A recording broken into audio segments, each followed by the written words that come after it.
Good. All right, let's go ahead and call the meeting to order at 6:01 p.m. First item on the agenda is public comments for items not on the agenda for discussion, not action. Any public comments? Anybody? No? Okay. Next item, town reports. Mika? Hello, everybody. So not too much on the town administrator's report, but just a couple things worth mentioning. One is, as I've mentioned it, the last few meetings, and will continue to mention, there are a number of committee applications that we're looking to fill. Several committees, including transfer station, facilities committee, board of adjustment appeals, and then there is going to be a new planning board member that will be needed. The finance committee in particular, if we're hoping that they are going to start doing what the select board has voted for them to do, we are in need of one more member before they can even really begin any of the work. And so the sooner we're able to get a member that the board appoints, the more of a chance that they'll be able to start doing some work and be able to work alongside or help the select board through the budget process. Can I ask a question? Sure. So we had 3 people at the finance committee meeting offer to join the committee, have only 2 agreed. 2 of them, correct. Have you checked with the other one? I'd have to look at what the 3 names were. I believe yes, but I don't remember off the top of my off the top of the memory. I'd have to look through my emails.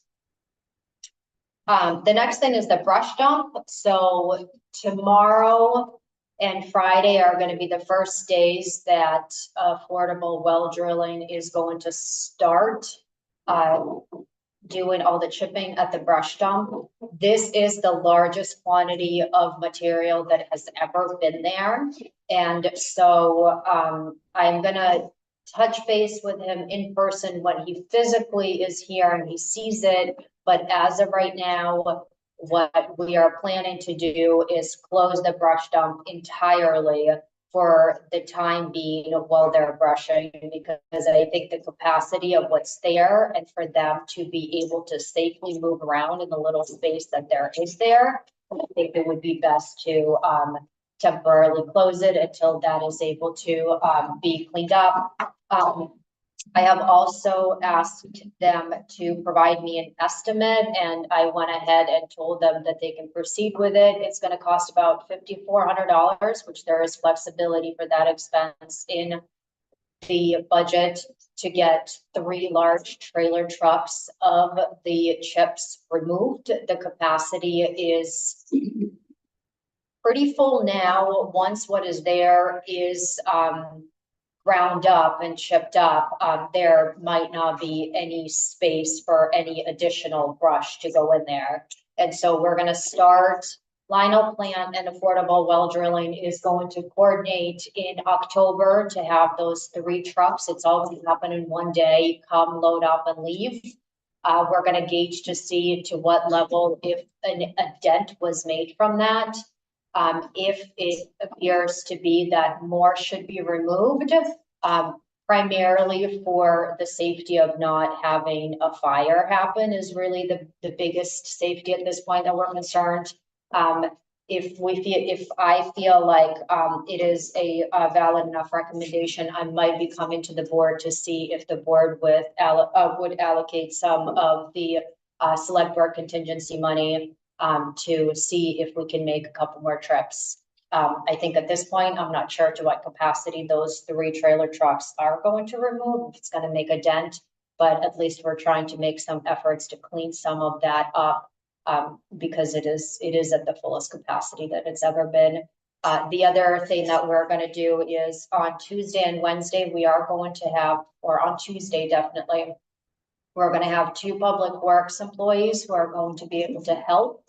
And we are going to I believe on Friday, send out a text alert and put things on Facebook to see if anybody wants a truckload, not a bucket, not a half a truckload. If they're looking and are interested in a truckload of mulch from the transfer station, that we can have the public works crew haul some of it. And so I'll advertise it on Friday. I'll try to get a list of people who are interested in that, just to try to get even more of it, whatever we're able to, out of the transfer station. So spread the word. People can call the office or contact me directly, and we'll most likely try to do that on Tuesday. Will we have 2 public works crew? It might be the only time where we have 2 of them working at the same time.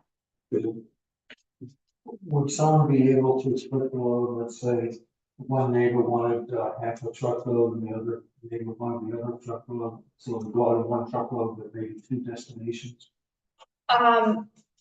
I guess I would have to talk to individually to each person. What I'm trying to do is avoid really catering too heavily to each individual person. We want to try to get rid of as much of this mulch as possible, which is why we're really not gonna, it's a service that we're trying to do and help people, but primarily it's a service to try to get some of this mulch out of there. And so it's gonna be one day where we're gonna have 2 employees who are going to be able to help in this process. So we're going to see how many people we have are interested, and then kind of work it through that.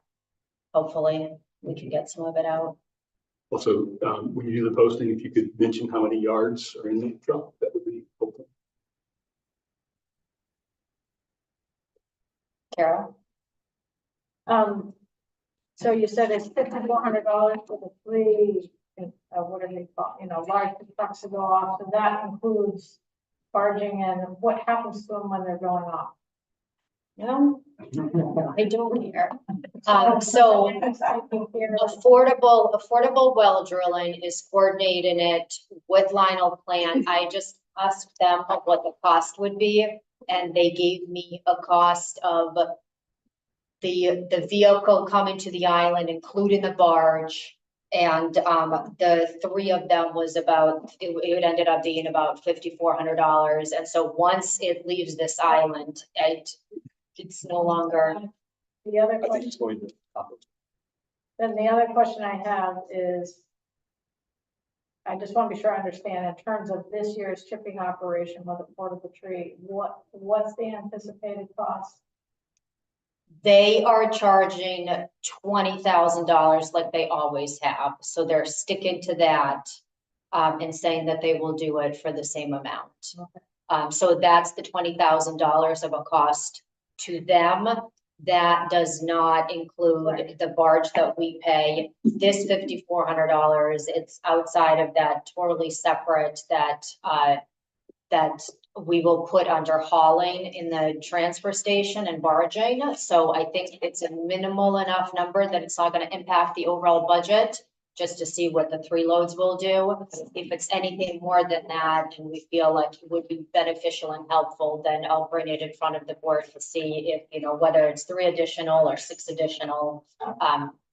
But there's going to be he'll tell me when they coordinate it.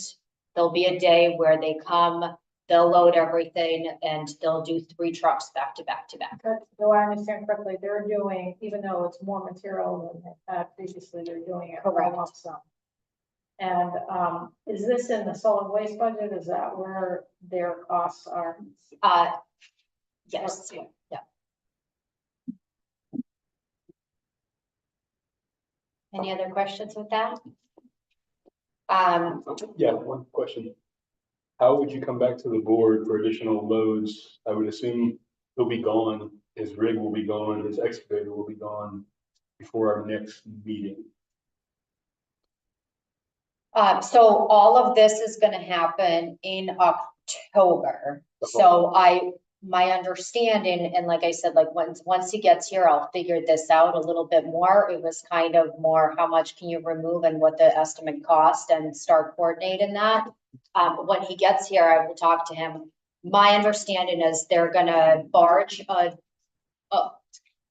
tractor trailer here, use a backhoe, dump things in, and then just barge it right off. So if we wanted to do more than that after the initial trip, I think it is something that the town crew can put. Our backhoe loading the truck, not Jamie. That is my understanding, but I will double check and confirm, because this will be happening when their equipment isn't even here. So it's very much so dependent around the town backhoe. Okay. So. The last thing that I have on the TA report is just relevant to the treasurer's report. This time of month is usually when you typically would see a treasurer's report. We have hired, and I have spent a good chunk of last week and this week training the new bookkeeper. So as a result, there's going to be a little delay with that. I do expect that it might be as early as the first meeting in October, but definitely the second meeting in October, there will be a treasurer's report with reconciliation through September. The gentleman that we hired has been with us for a week, and he has successfully finished 1 month of the reconciliation already. So he's whipping through it. And so I'm hopeful that we're going to be right now we're 2 months behind in reconciliation. So I'm hoping that going forward, it'll be very consistent every month.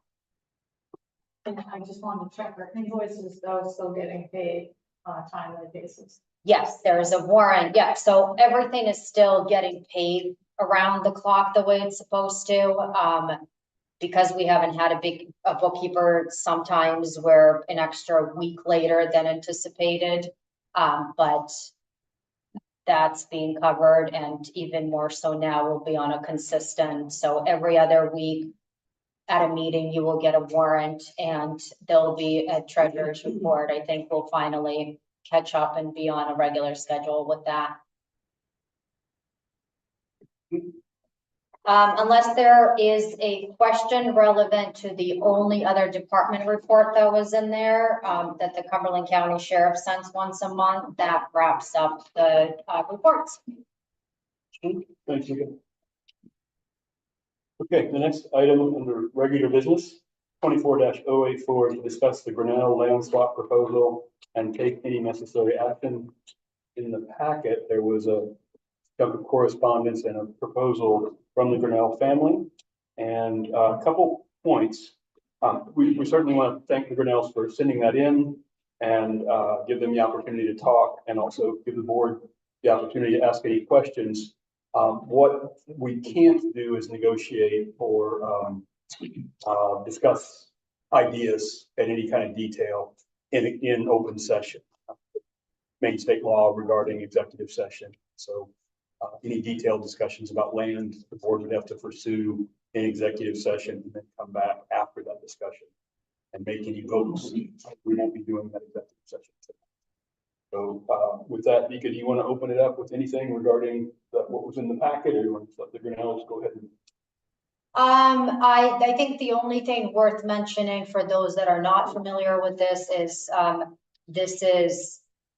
something that the Grinnells are very familiar with. They've been through this process. I believe every board member here was not a part of this initial process.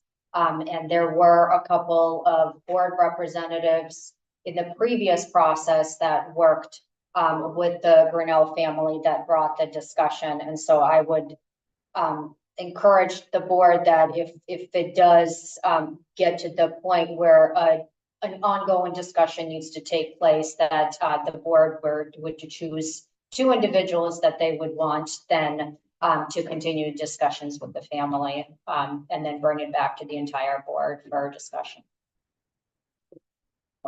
Do you folks have anything you want to add to what you submitted in your correspondence to the town?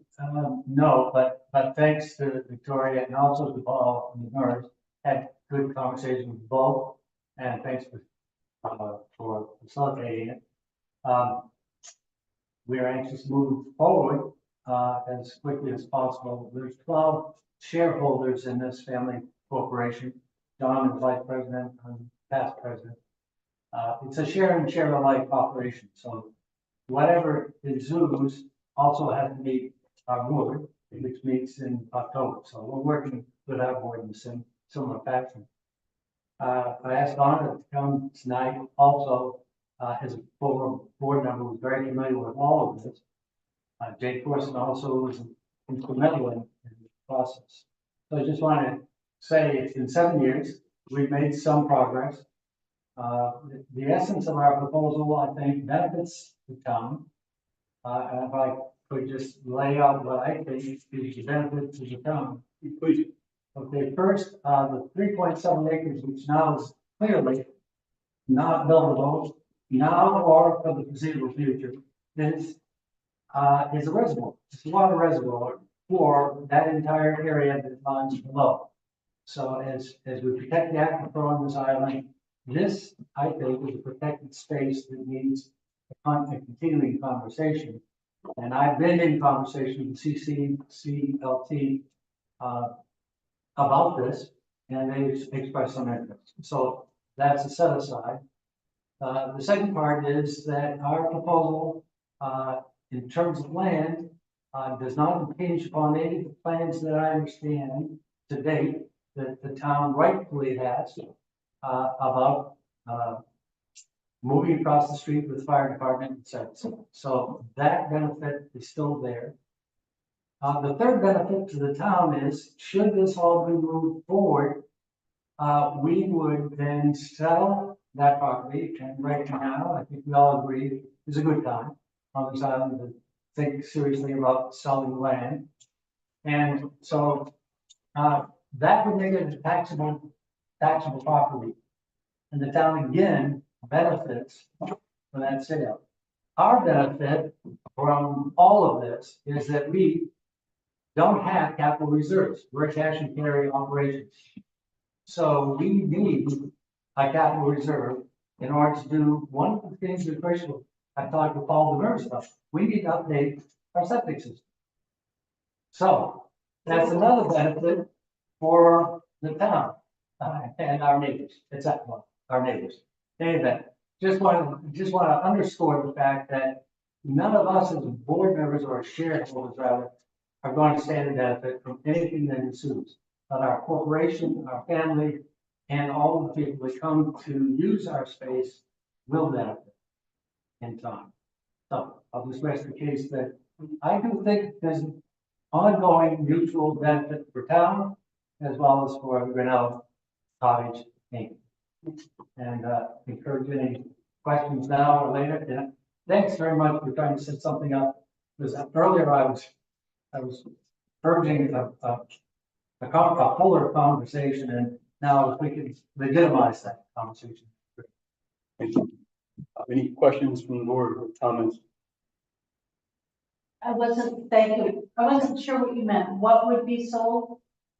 This parcel of, if we have your support, and that I'm not quite clear how much about the land I can discuss, but if we move the border of the prison bar up and in a parallel space, then that space, we're pretty convinced, because there was a test boring by SME back about 7 years ago, that said, in fact, we had the gravel base. No, we want to say something. Dave Chapman. 2 checks up the hill, so we went up the hill and we found the first spot going up the hill from where the spot is. He said, you know, septic system would be top. So we moved up, then it would be an open lot. So, Other questions, comments from the board? Do you have anything? I had, Oh, sorry, Richard. Yeah. yeah. Just so I understand this right, because there seemed to be a lot of going back and forth. There's evidently a deal made some years ago that some land was already swapped with the town. Yeah, but it turned out it was a different perk. Yeah. Correct. Okay, I understand how that can happen. Thank you. So we want to correct that little error. May I take that full onus on myself? It never occurred to me that having all this stuff for them there neighboring, Yeah. that we were going to end up with an unbelievably wet Yeah. for the full 3.7 acres. It was wet. So is there no way to just extend this 3.7 into 4 and get enough? Let's, not, No, I'm just wondering I understand. why he's, because for us, If you read, the letter from I'm sorry, if you read the letter that came out from the code officer today, one of the items that he proposes is an easement on a portion of the town land yeah, to allow septic. my big question is, Richard, I'm afraid you're going into ideas that we cannot go into an open it's session. not an idea, it's just, I want to know why he's putting his land in the middle of our properties on either side. Is that not a good question? You can ask him why he's doing that, yeah. Yeah. Why is that? As a starting. point. Yeah. As a starting point, just move it up there. So that's beginning to sound like negotiations. We want to stop. Right. Sorry, I just want to make sure we follow the schedule. Right in the middle of the property. Yeah. Okay. All right. Other questions for the Grinnells? From the board, okay. Any comments, Don, please? Yeah, the Grinnells did not initiate. Donna, could you, you're Yeah, not on. it's not picking you up, Yeah, Dawn. you're welcome. Thank you, Don. Thank you. Yeah, that's fine, just trying to speak up. The Grinnells did not initiate this land swap. They had a piece of land that their family had owned since early 1900s. And although it was only 110 feet, it went way back, all the way.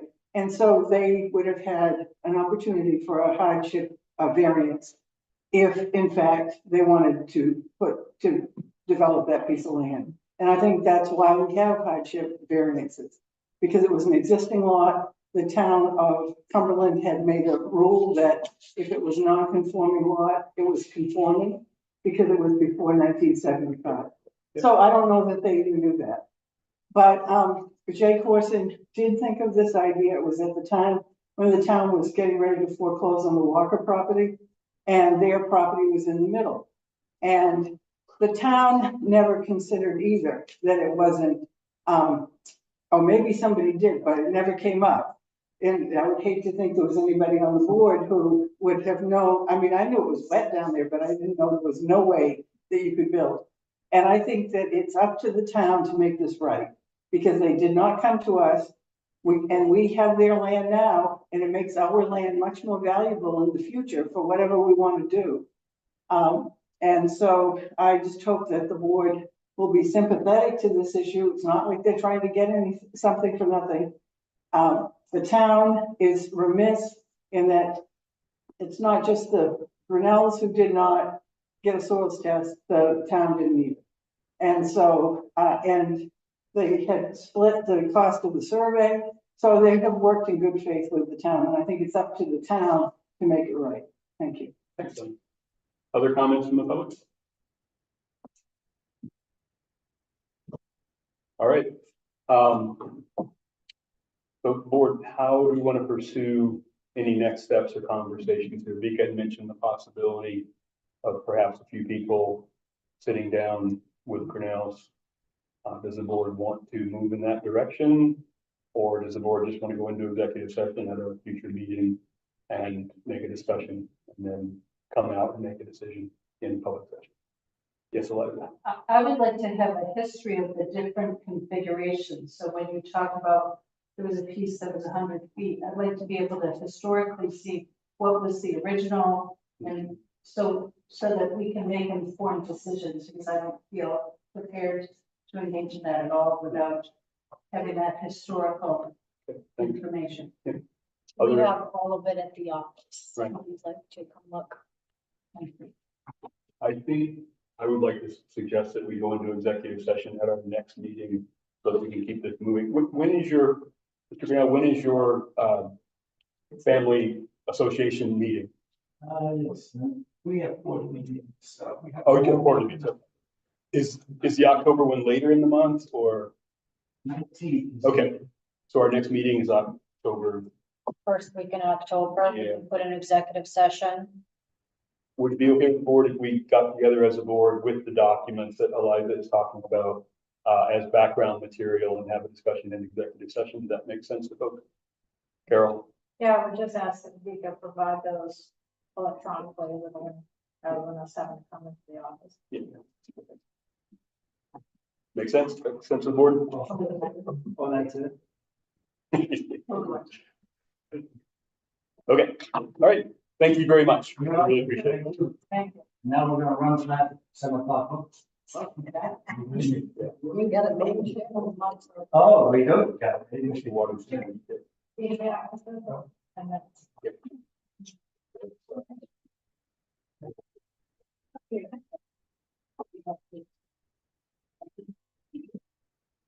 Thank you. And if it's okay with the board, it's been suggested that we move a couple of items around on the agenda. Is Steve here? Steve is coming on the 6:30 boat. Krista is picking him up and bringing him here, so I would take a couple of the very quick items and. Okay. So let's go to item 24-086 to discuss the Coastal Water Commission Marine Infrastructure Management Plan, which you have a copy of in front of you. Because the purpose of this is for us to look it over and buy into it. I believe there's a timeliness issue on that. Is that correct? So this is something that Coastal Waters had worked on and they had recommended. And the reason that is in front of you today is because this is something that was added part of the packet that was sent out to anybody that is going to be interested in doing the maintenance on the floats. And the idea is that this checklist would be something that would be utilized. It was never formally, well, it was proposed by Coastal Waters. It was never formally adopted as a policy, so to speak, by the board, which is why it's in front of you. Yes, please.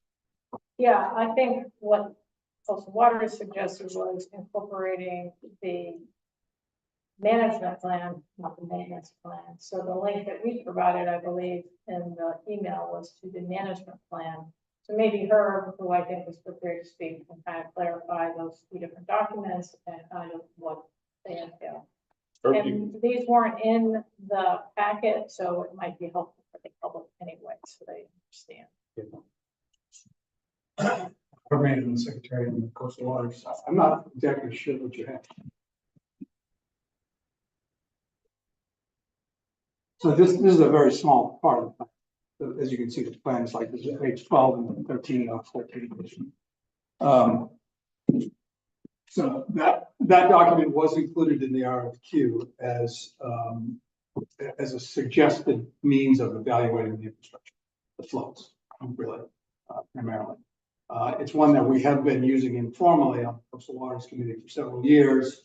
And we recommended that the public safety crew, public works crew, adopt that and do that inspection for us. That hasn't happened. And so nobody's doing it. So it seemed logical to include it in the RFQ. And if we can find somebody to do this work, they would use that same form. So that's just a small part of the infrastructure plan. So depending on what your motion is, you want to phrase it carefully. If your motion is to adopt the whole plan, you guys have seen it. It's been on the website for weeks, but we haven't presented it to you in its entirety. That piece of information for the RFQ could be approved separately and would lend some credence to, which I think is the desire here is to lend some credibility to that document, so that when people ask, when people that are interested in responding to the RFQ ask about it, and say that's an official town stance. I think, is that right? I didn't know this was going to be on the agenda, so I'm not that prepared to talk. Well, I think the management plan was also provided as guidance for the RFQ. So both were. So I think in terms of being expedient, I would suggest that well, I guess we could approve this individual maintenance plan if that makes sense, but since the board probably hasn't seen the marine infrastructure management plan, I don't think we can approve it tonight. So. Which this is a subset. Right, so what I would suggest is, because hopefully, well, at some future meeting, we'll have some responses. I would say maybe at that time, we can also incorporate the management plan. In the meantime, the board can look it over and, you know, if they have any questions, we can ask them then. Because the point was that we were referring to a management plan and we're gonna hire a contractor.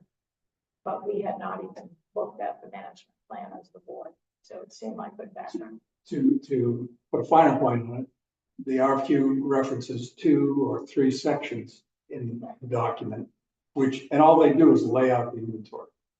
We've got this many floats at Chandler's, we've got this many Chandler's, we've got this many floats at the Don War, we've got this many floats on Cousins. 16 floats, 5 ramps. So it just draws a diagram for each of those locations. That's really just so that they have an idea of the scope. So on the flip side, I think it would be good if the board had an idea of the scope too by reviewing it. Yeah, I think reviewing the whole plan and accepting the whole plan would be great. And I would invite questions directly to me before then, if you like, if anybody has any questions on what that plan is. Okay. Yes, ma'am. I just have a question about this. If we're looking at having an RFQ where there needs to be weekly checks out here, are we proposing that it would be the town staff that would go do these checks, or the people who would be doing the contract to come weekly? And it seems like It's all negotiable. Part of the RFQ does say that town staff would be available to them as we can, so that there's all the proof is in the contract that it signs. Okay. Not so much the RFQ. We're not trying to ask for anything. But would someone who is looking at the RFQ know that? I think the manner of the RFQ or the nature of the RFQ is such that each company's got to make a proposal based on their situation. Gotcha. If the company making a proposal lived on Big, that might generate one sort of approach. Yeah. If a company that lived in New Hampshire wanted to make a proposal, that might be a different approach. That's why we're using the RFQ as opposed to RFQ. Got it. Remember that. Thank you. Other questions from the board? For Herb or on the topic? Could you just explain to everybody where they can find the maintenance plan? Chandler's or next year? There's a link on the Coastal Waters Commission website. So It's fine. go to the town. It's under Committee. it's on. Is When it, did Mr. Waters up? Was it when did you look? today? It's right Okay, on the top page. I didn't look. I looked at it. I Did looked you at see it. Yeah, there's a link right on the top. I'll link to the I'll question. just send a link to the board. Yeah, thank you. Great. Yes, ma'am. All right. Other comments from the board on this topic? I put that on the list of future agenda items. Okay. Moving along, let's skip forward to item 24-089 to discuss the acceptance of a $50,000 grant through the Energy Transitions Initiative Partnership, or ETIP, for coastal, remote, and island communities, and take any necessary action. Vika or Carol, does one of you want to say something about it? I'd like to invite Aldrich to come up and kind of give a synopsis.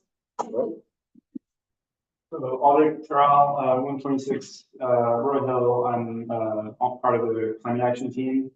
And so background, we created this committee 2-3 years ago following a community resilience partnership grant.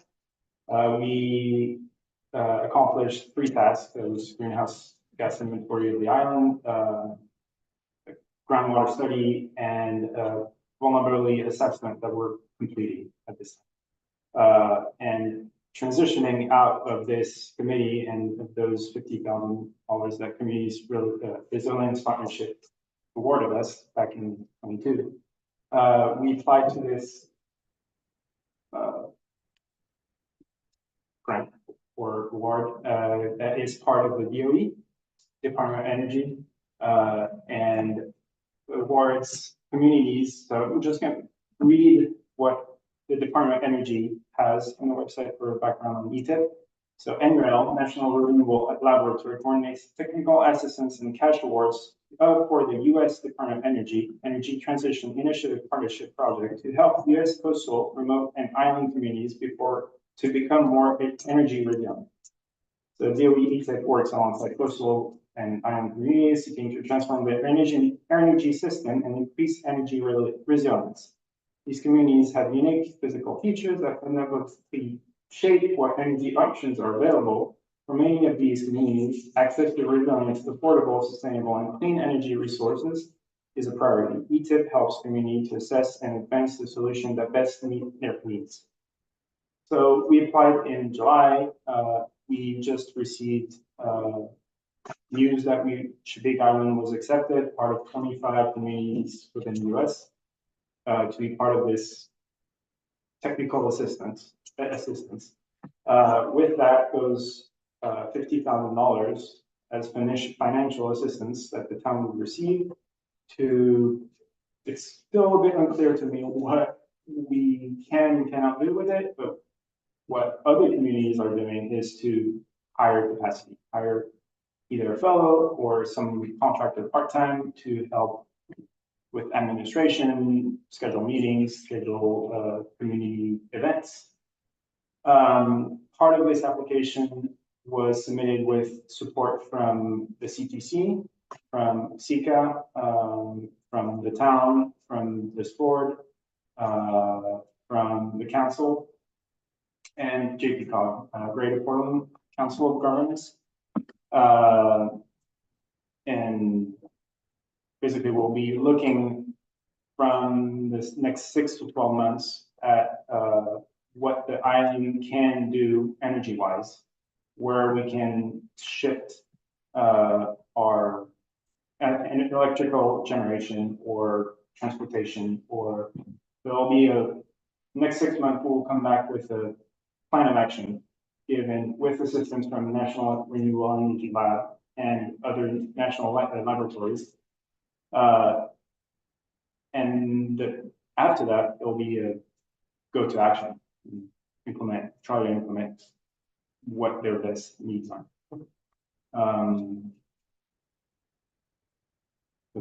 Is there action needed from the board? I think. Yeah. And what would that be? So I guess I would make a motion that, I think we should give people an opportunity for questions, but the motion that I would make would be to authorize Vika to sign the agreement for the cash award and enter in, commit to participating in the, partnership. Okay, can we treat that as a motion? Is there a second? Second by David. Is there discussion? Please. Only if there was any reason not to accept. Well, I would say that Aldrich has agreed to kind of spearhead the project in the community, similar to what I've done on the CCAP project, because somebody's got to be in charge of it. And so being the primary office, he's agreed to do that. I do think the advantage of hiring some extra capacity makes it way more doable. And immediately, shortly we can submit for another GPOG fellow, and that would be part of the capacity. But the cash award seems very flexible, which is interesting, because he could put his name on the form and have them send him a $50,000 apparently. But anyway, Albert, maybe you could give the board a couple of examples of what other Maine communities or Alaskan communities have done. So yeah, the one I'm most familiar is the town of Igiugig in Alaska, about 250 miles west of Anchorage. It's a native community, about 50, 60 people year round, not connected, like all those communities not accessible by road. You can either fly in the summer and winter to walk in. It's along a river in between two lakes, and following this ETIP assistance program, they figure out that their river runs about 3 meters a second, and so they install 2 tidal turbines to power the village. And so they now moved away from their diesel generators to power the electrical needs of the village, and are now reliant on this tidal turbine. Other communities like Islesboro up here in Maine, are just finished their assistance program and have now a plan of action to try to implement microgrid and install more solar, give more access to weatherization for residential households, and try to implement more heat pumps. And so, Can the grant money be used for equipment? Yep. Okay, everything aside from equipment or paying contractors. so the one in Alaska that bought the title, but in a river generator, Following, so they found money to help them buy that by way. They use the grant money for coordination, research, applying for grants, things like that. Right. Gotcha. So the $50,000 is for technical assistance. Following that, after 12 months, the NREL, I'm assuming the NREL will say, well, okay, well, this is your final product. Now, if you want to move to next step, it's a different category. So Had a different application process. But there is, I think the difference is that DOE has seen that they need to provide money for implementation. So they are, some of these other communities, Eastport, Islesboro have received, Eastport received $1 million or something for the next phase. Oh, okay. So I think it is a commitment we make, but I think it's exciting where we could go. Yeah. and so the Island Institute is sort of spearheading this movement for the Northeast, and so there are regional partners in this. Questions, comments from the board while Aldrich is up there? I have two questions. First, congratulations. Yeah, thanks. Many people. Yeah, can we be provided with a grant application and some kind of Yeah, information that definitely, would be helpful? When you talked about being able to hire someone, could it be someone similar to the staff person that was hired before? Yeah, you get, Yeah. okay. And my second question is, what process is decided for how our community looks at the offer? So that part of this application was high support. They asked for minimum of three support from stakeholders, so communities, nonprofits, or town organization. So the select board was one of them, and the town admin was one of them. And the DOE or NENRO, ETIP program asked for heavy stakeholder, they call them stakeholders, support and engagement. So part of this, I'll be moving the ball ahead, but it'll be with many people around. So I'll have member of the board of SICA on, a member of CPC. To take a look at what our energy options are. Yeah. Okay, thank you. Great. Other questions, comments from the board for Aldrich? Thanks, Aldrich. Really appreciate it. Any questions or comments from the public before we take a vote here? All right, seeing none. No more questions from the board. There's a motion on the floor. It's been seconded. All in favor? Yeah. All right. Thank you, Aldrich, Carol, and Mika. We're working on that. And Mr. Johnson's not here yet. Probably getting close, but let's go ahead and move to the Jenks Road survey. Can you kick that off? I can. So there was a memo in the packet that also included the survey of Jenks Road, showing the boundaries of the road starting from well, the entire Jenks Road is what was surveyed. So a little background relevant to this. The purpose of this survey was really started when the Castine family approached the town and let the town know that some, if not a lot of where the public parking had been taken was on private property, which led to conversations about property and access to the shore. And then the storms hit, and that further led conversations about maybe retreating that close and then figuring out where parking could be on that particular road. So the survey was done this summer. We just received it within the last couple of weeks. In the meantime, I was approached by the Mills family. They just wanted to have a general idea why the survey was done and what was happening. They just wanted to make sure that residents of that area would be included in any of the discussions. And so one of the last meetings, Richard volunteered to take place of Mark Dyer. Mark Carroll and myself were the three individuals who had been in discussions or in conversations with the Castine family.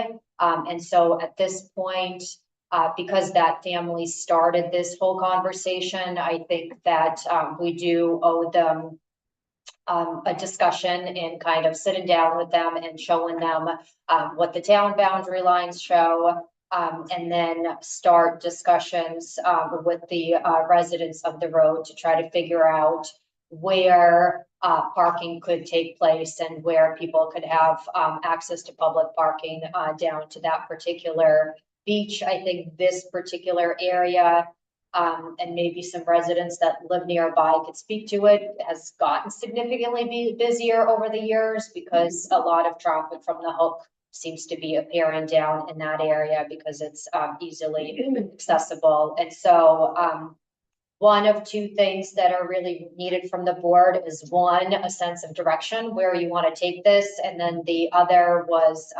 authorizing to pay for the actual bill now that we know exactly how much it is.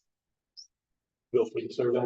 Yes, and there is in the memo, there is a suggested motion with where that will come out of.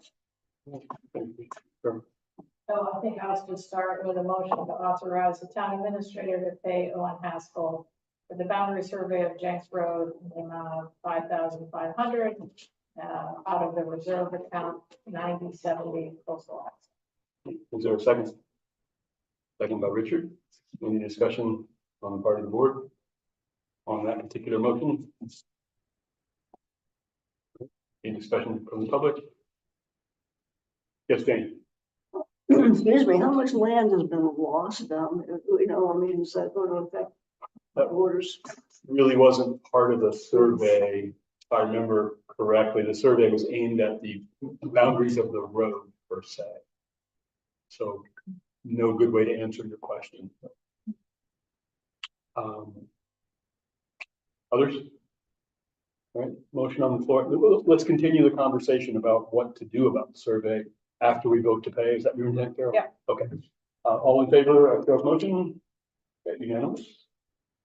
And going on the topic of what we see in the survey, I believe Vika's memo points out that it's not quite what we had been assuming earlier. There appears to be some use of private land in that parking area, but not all of that parking area that was used frequently, that is now a bit more difficult to use because of its extreme inundation during the storms.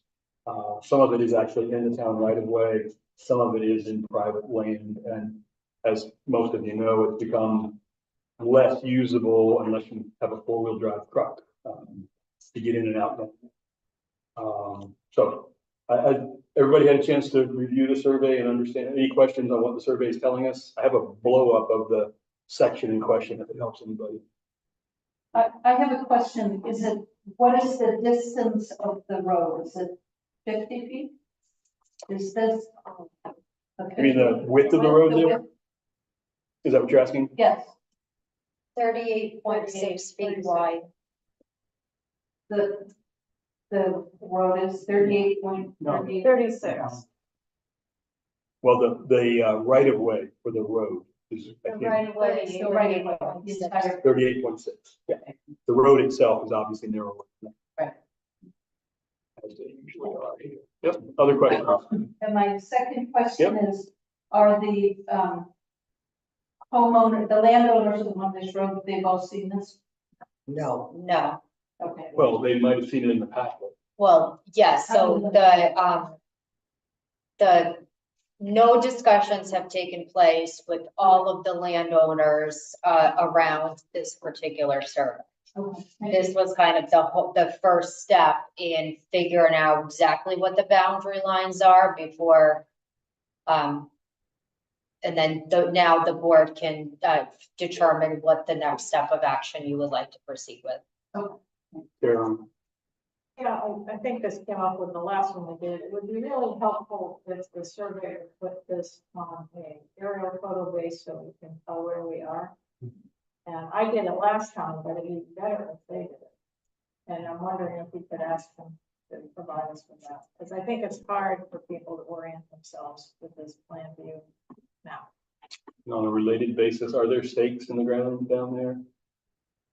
I was told by the surveyor that they were gonna be going and putting stakes there. As far as whether they're physically there or not, I don't know. I can't answer that. I can double check. So, I can ask those two questions to confirm. So as far as moving forward, so I'm just glad they put on this little committee and we can speak, and I like the idea that we need to come up with some plan.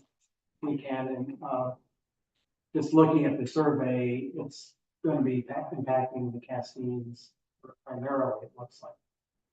Seems like that should be our next move, is what can we come up with something to work with that. So that would be just three plus. And then when are the castings coming back here in October or something? Indigenous people stay with you. So did you schedule them? I did not. I told them that once the discussion took place about the survey, I would reach out and follow up. Do you know what dates they're here? It was around, what is it, Indigenous People Day now? It was around that weekend that they were gonna be, It's extended.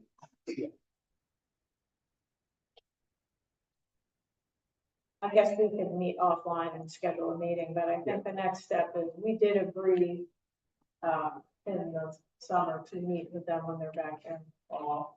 And I think we could, send them a copy of the survey and also make it available for the public. I do think it would be more useful on a photo base, frankly, just so the public can tell what's what, but, Yeah, if that could be available online on a photo base, then it's quite viewable.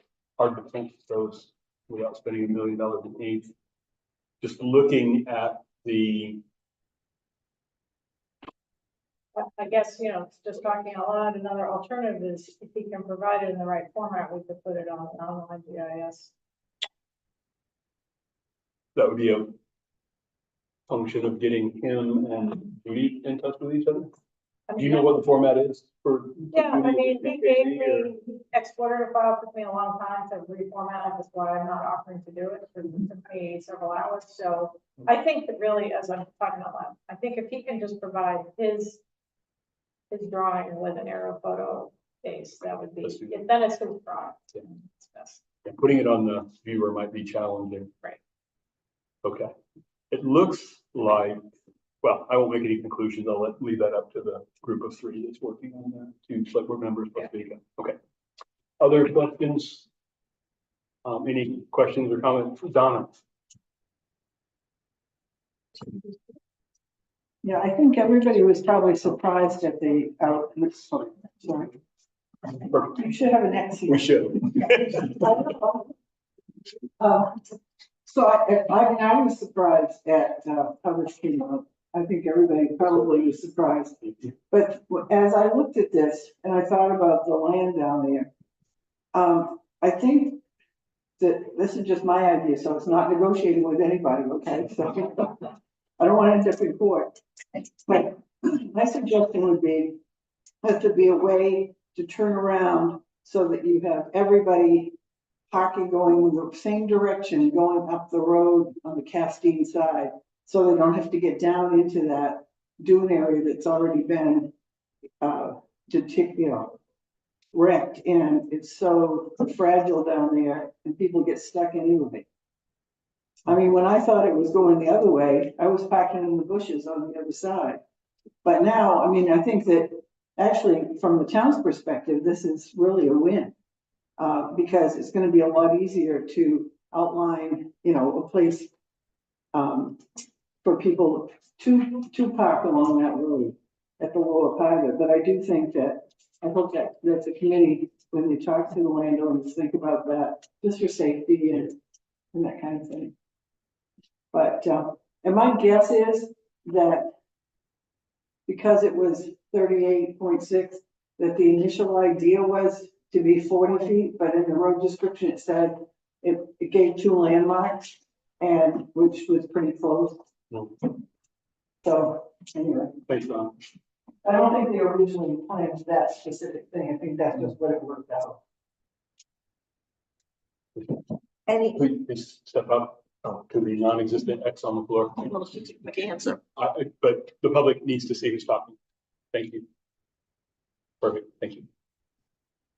Are there stakes down there by the beach? No. Okay, thank you very much. On the ground report, thank you very much. There's a stake in our yard. They're coming. Because you could let the board members know via email when the stakes are in the ground.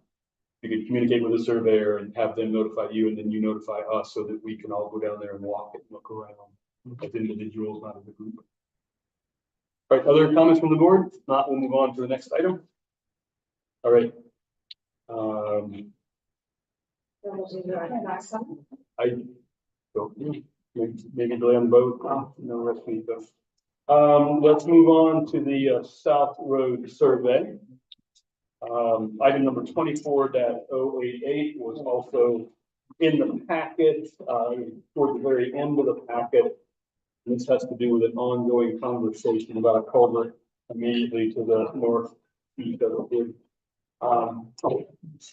Vika, you want to give some history on that one? Yeah, so this is actually something that,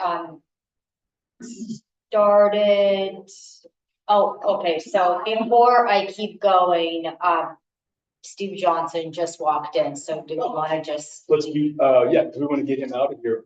He needs Ideally, to go on the 8 o'clock book. right, the 8 o'clock vote, okay. Yes.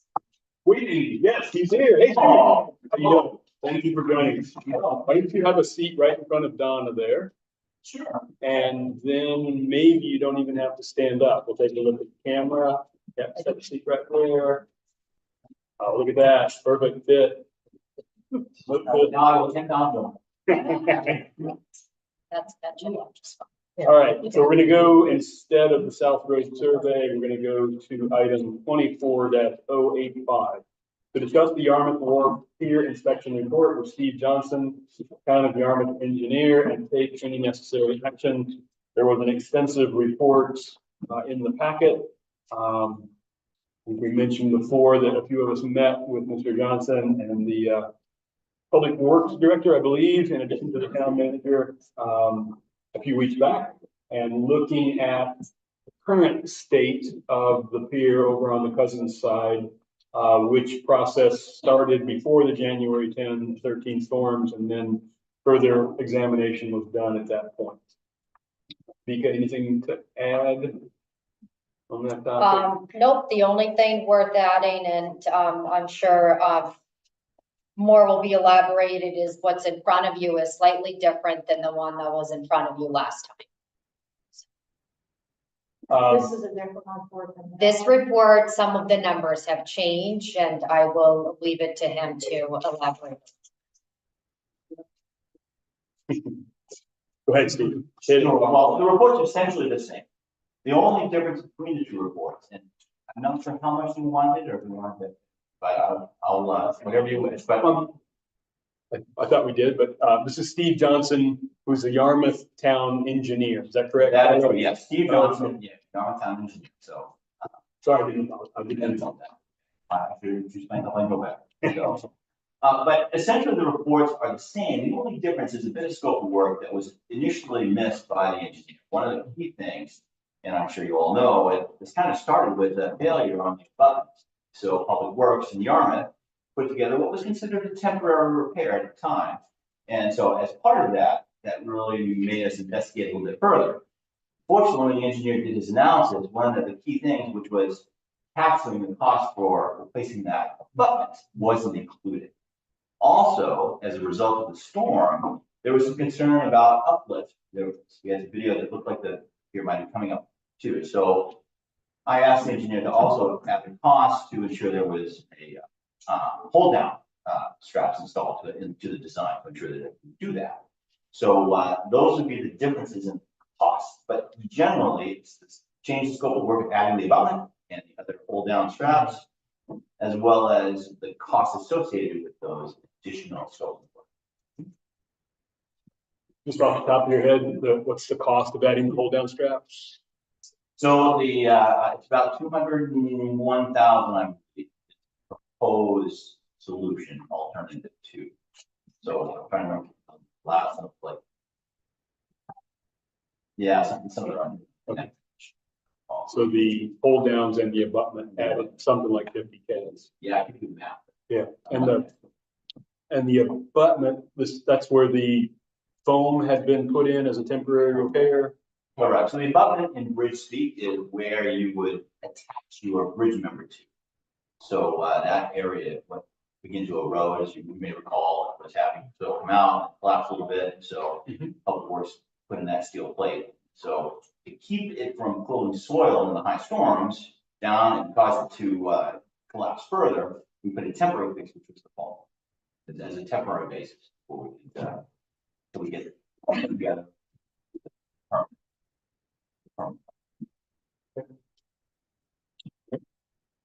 So same plan, but with those two elements added. Correct. And I think the concept that we're looking at is whether we want to move forward with that options 1, 2, 3, or 4. I believe recommendation from the engineers was option 2. Option 3 had more longevity, but beyond perhaps the useful life of the rest of the pier. Yeah, would you want me to do a little kind of brief summary? If you want me to? That'd be great. Yeah.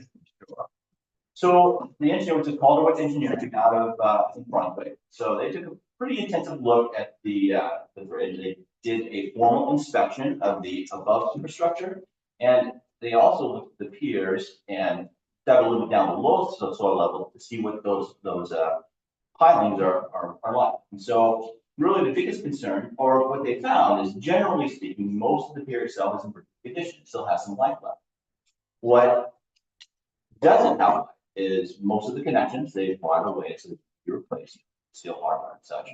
And also the center crib work, that portion of the what's called a vent, it's a support structure, has decayed quite badly, more than the other vents.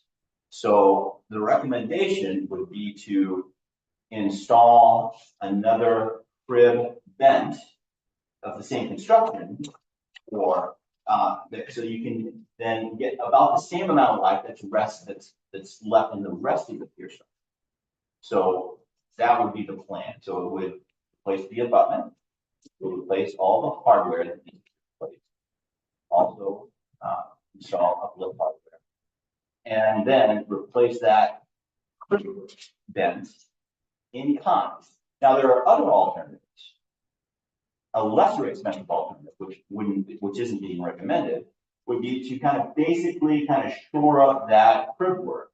Well, first of all of the alternatives would require a new abutment work and also uplift. So all of the 4 alternatives as a basis. But the less expensive one would only be temporarily shoring up that crib work, so that we'll get probably 5 or 6 more years for the lesser expensive alternative.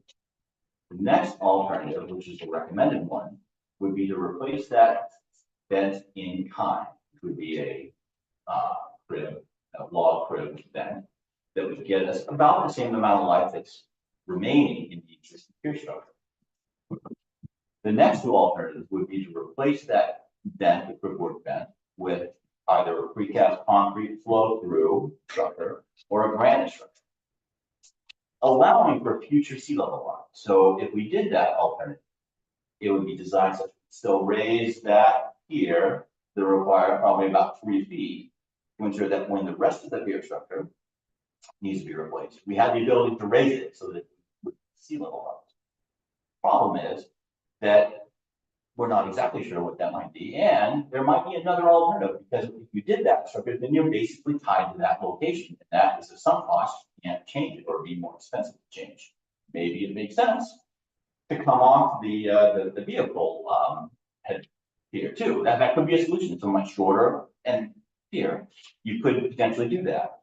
So thinking that the thinking would be that we would try to save what is left in life in the pier by replacing the kind. It would be not the least expensive, but a lesser of the four. Gain the life, and then we can either save and plan for the full replacement. And at that time, go through the design process and come up with a plan that will meet sea level rise. It will also be the best selected alternative at that time, 20 years from now. And we would have 20 years, maybe hopefully 30 years to save for the capital investment that it will take to replace the pier.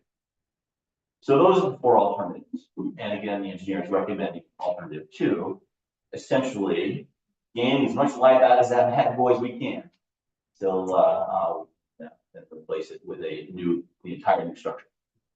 Now, remember, it wasn't just replacing the crib in alternative 2. There was also adding some protection around the piers where peeling of the That's wood. correct. Yes, around thanks the- for that. Yeah, so would be added. another key point of that report is that some of the, particularly on the Seaward side, they believe are having extra ice attack, so they've lost a little bit of their diameter. So they're proposing to put a protector on it. Essentially, it's a plastic protector over those piers to give them more life and ensure they're less impacted by mechanical damage or sea ice.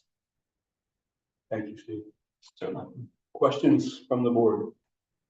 And Carol? does that, Carol, and then Eliza.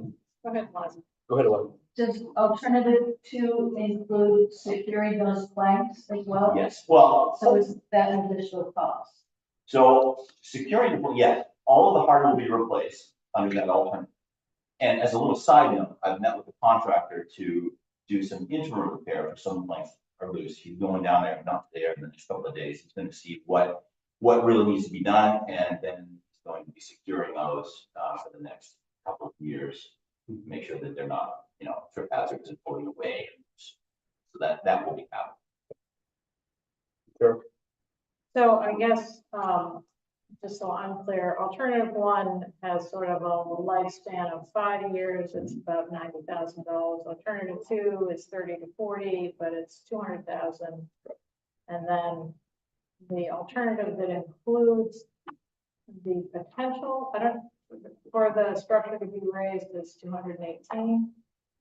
But that is not raising it, it's just building it so that it can be raised. So I guess, how have you evaluated sea level rise? I mean, how has the engineer evaluated sort of the resiliency to the sea level rise over the next 40 years? I mean, you have a design life of 30 to 40 years. So how is the pier at an elevation that will never flood during a projected sea level rise, just static rise during that time? So likely no, likely that you'll see events that the current base flood elevation is well there in that special flood hazard. So in the next 20 years or so, which is what the remaining life is for the existing pier structure, there will likely be events that could occur where it would exceed the elevation of the pier itself. It's definitely a possibility. So in none of these scenarios at this stage would raise the pier in the next short term to be above that. That would be a full replacement scenario that would be proposed So around I guess 20 years now. what I'm seeing is for a difference of $17,000, you would build it so that it could be raised versus not ability to raise the structure. Oh, in all, it would be raised. It's just that we're now replacing in time with a exact log crib work. So there would be no sense to make it wider or larger to make that rise down, because it only has just about the same amount of life as the rest of the pier. If we chose to go with the precast concrete or with the granite, then it would be there for 100 years, and we would ensure that it's large enough to take that additional height. I guess to ask the question a different way, in alternative 2, if we replace in kind, can we raise the pier a foot or two? Or would that require replacement of those structures? So I am sort of for a small difference in cost, we would be buying some adaptability in alternative three. Is that right? Potentially. The only downside to that, I think, is that it would limit you, or at least that would be something that wouldn't do anything, enough time and money. But you would then be tied to that location by building it there. It would be an expense to have to say you decided to move it so that you could access from where the head of the bus pulls in, at that bulkhead there, decided potentially to have a shorter pier to get the existing float in its current location. Then if you've already built that long-term crib work there, if you lose that, or it'd be more difficult and more expensive, potentially move it if you chose to. But I But mean, certainly you could. but the difference in cost is 17,000 to buy the adaptability. Why does that tie us to that location? Why couldn't we build off the bucket? But it's just that additional, that funding is lost. So of course you could. So If you that's, built off the other bulkhead, then that thing that's lasting a lot longer than the rest of the pier would have to be removed. Yeah. Or left there as a statue or something, but, it Yeah. wouldn't be. Likely removed. but I think from a funding standpoint, adding some resiliency is has more potential to get grant funding. And,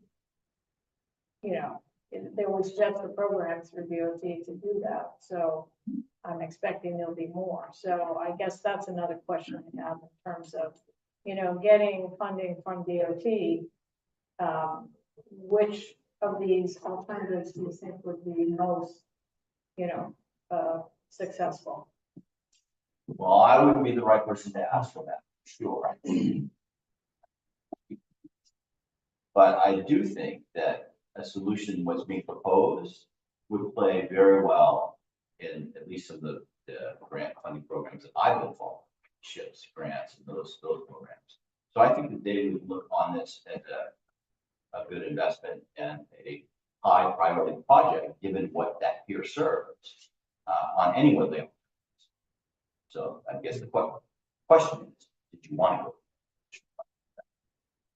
So Part of the question yields results in another question, which is, are we planning to pursue grants for this, or were we just planning to take it out of the existing fund that's been built up for this purpose? And if we are going to go after existing grants, does, to Carol's point, adding the resiliency aspect of being able to make it higher, even though we might not use it in the future, but does that make it any more likely that we would get grant money? And that's obviously not your answer. not mine, but I would say that it would likely play very well in generating, developing grant. Mhm. So I think it wouldn't be a bad thing, it would be a positive aspect for that. And what's your thoughts on, given this is a lot of money to Shabig, it may not be to Yarmouth, but so for us, our share is 80%, right? So it's a pretty big chunk of change. And so, I guess that's one thing I think the board should consider is whether we might try to seek out some grant support to do this repair. And I personally, I would like to get a read from DOT. Because we have talked about the structure with them. We've talked about, we also have the parking lot over there that they made some proposals on. And we have the stone pier, which we are looking at resiliency. So it seems to me we should kind of use the same philosophy for this structure and at least evaluate whether or not we want to add some resiliency options. I get what you're saying. We're not really adding any resiliency. We're adding the option for resiliency by spending another 17,000, which to me for a $200,000 project seems like it might be a good investment. I'm not, that's my just general thought. Remember, or maybe Steve does, how much money is in that fund right now? You tell you that? Well, 470 and change is gonna be my guess. It is. I just got that number this morning. 439,000 $433.30. Thank you. And that's the combined two towns? So, Yarmouth put in 6 or 7,000, guys have 7 or 25, 26,000 is about, we put in 4% every year and it changes slightly. So the entire amount, if we didn't go after grants, the entire amount would come out of that fund and we would continue to build that fund through township. You have currently in that fund is, we have enough to do all 3 large alternative actions, which, so, but I agree. I mean, I think that if the board wishes to invest in me and submitting application, but it's something which I do too. So, that I think is a good opportunity. It may take and spread the time frame out a little bit longer because again, going through grant application process. And we'll take effort. Take effort on it as I try to sort that. Personally, on the family do that, it definitely. It would be the town going through the process of finding, applying, but it would be Yarmouth, from my understanding, Yarmouth is really gonna be who would be applying for it. The town, the Shebig would have to do the legwork for that application. Yeah, I'm not sure if it would be a combined application or how that. Well, I guess I would suggest, I guess I have concerns that for almost, in my mind, pretty close to the same amount of money as resiliency. And I guess I don't totally understand why alternative B, maybe you understand why alternative 2 is the preferred alternative. I mean, it's a little less expensive, but I can't imagine that it's cost. What is the reason that that's preferred? Likely mostly for permitting, because there will be a pretty extensive permitting process if you decided to go with the other 2 alternatives. Because you're going to be having to build it wider and have to go through a full permit process. Whereas with the replacement in kind, it's basically a PBR, and so. So these construction cost estimates do not include permitting?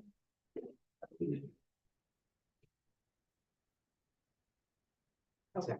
So an estimate for the permitting is included in the 217 for the 218 for the wider That is the ones. way that it's. But the timeline would be perhaps extended because of the permitting process. But I will double check with that. That's an excellent question. I'm gonna reach out back to Eric, Hollywood to confirm that does include. I'm quite certain it does, but I don't off the top of my head know for sure.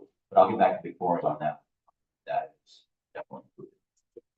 I don't know the answer, but it's ask the obvious, and we went with the budget plan. Yeah. 91,000. Is that sort of looking, how realistic is that we might see the future of budding off of the bus turnaround as the next phase after this thing falls apart in 5 years? I'm sorry, could you ask that one more time? So you have the 91, the budget plan, 91,000, and it's good for 5 years. Mhm. But you mentioned, maybe in the future we could come off of the concrete abutment, go to the float. So how realistic a scenario is that?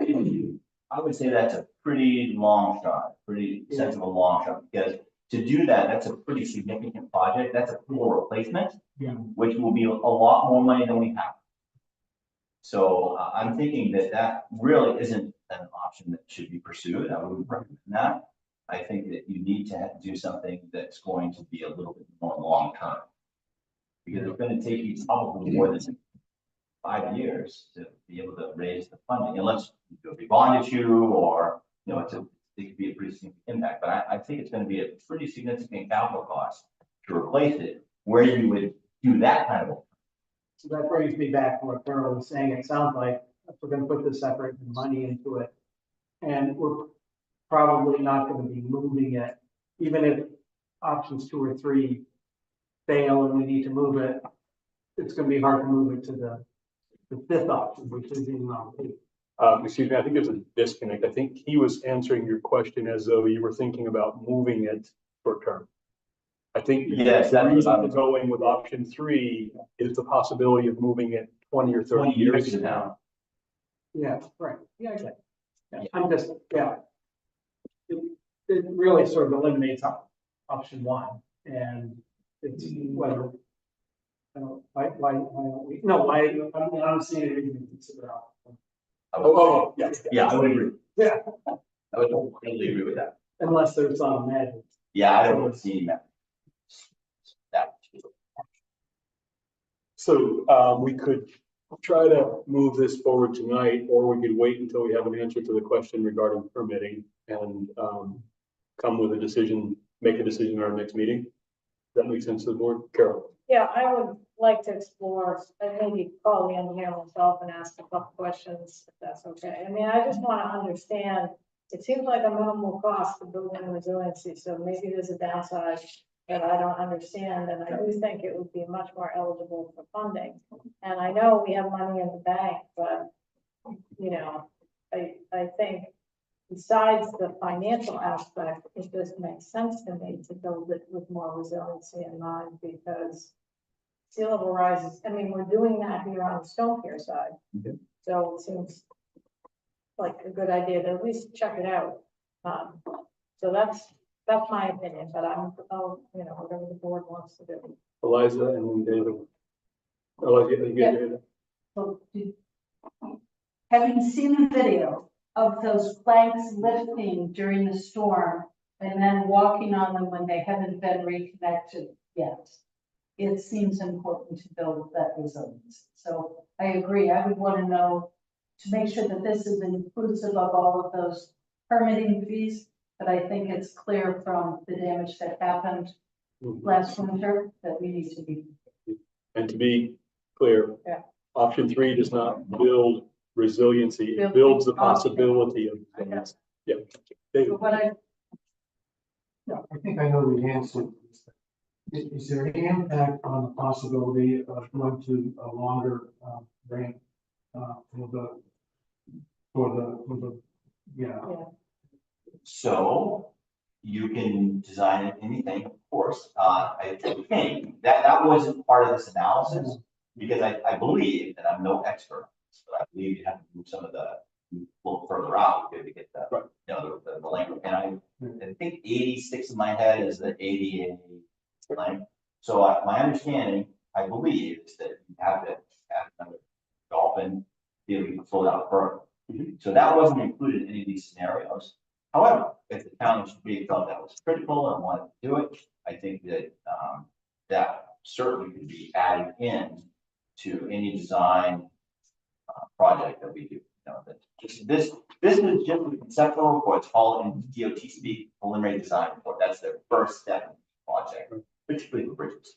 And so they do this concept and the conceptual concept prices. So the next step, whatever direction we chose to go, then you go into what's called, I'm going to bore you with acronyms, PSE, plan specifications, estimates. And that's the next piece where they hammer down the final design and come up with the whole specification package and then the estimate. So there you could, if the board chose, make that part of the work scope.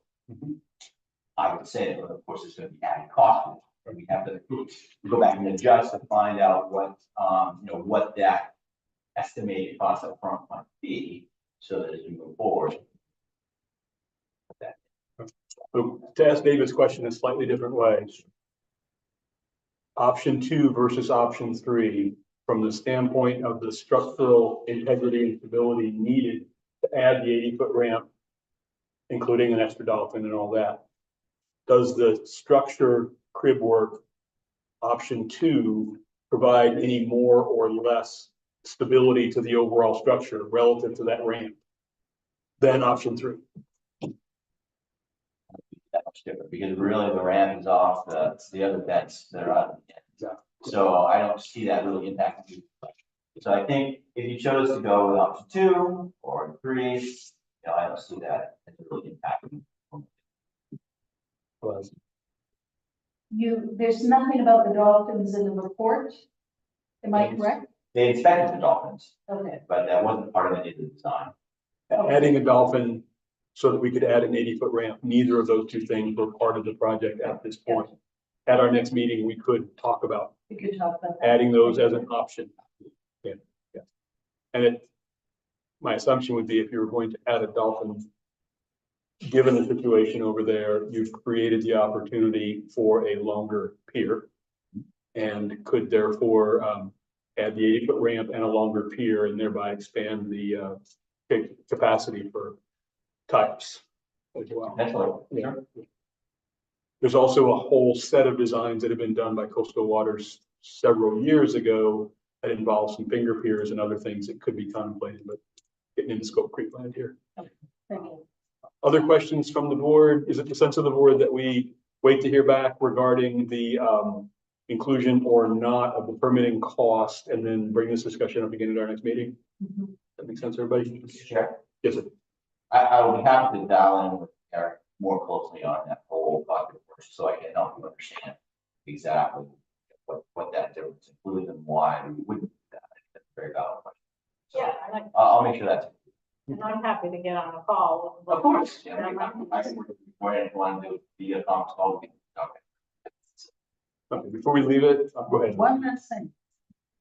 It's awful dark walking down that ramp at night. No doubt. Is there any solution to get a light for walking down the ramp in the dark in a storm? I find it unsafe, especially if it's a low tide in the dark. And it's snowing. You've seen it to grocery. I wrote off my first time here. It was flat home. I can imagine how. So, I'm not sure. I'm gonna have to check to see if there's any rules against it. I don't know why you couldn't. Okay. But I just want to make sure that before I say yes, I'll check You into know, it. just Christmas lights down the ramp, something would help, but I I'll find it, see what we yeah, can do. thank you. I know there's power to the building. Yeah. So, I'll check it out and see if there's any rules against it. I don't think so, but so we'll see. What we can see. Light, understand. Gotcha. Before we leave this topic, Vika, and then looks like there's some questions from the public as well. So one question, is there relative to permitting to build to completion, what are the roughly the estimates in your experience would be between option 2 and 3? You said with option 3, it would require more permitting because you're expanding it.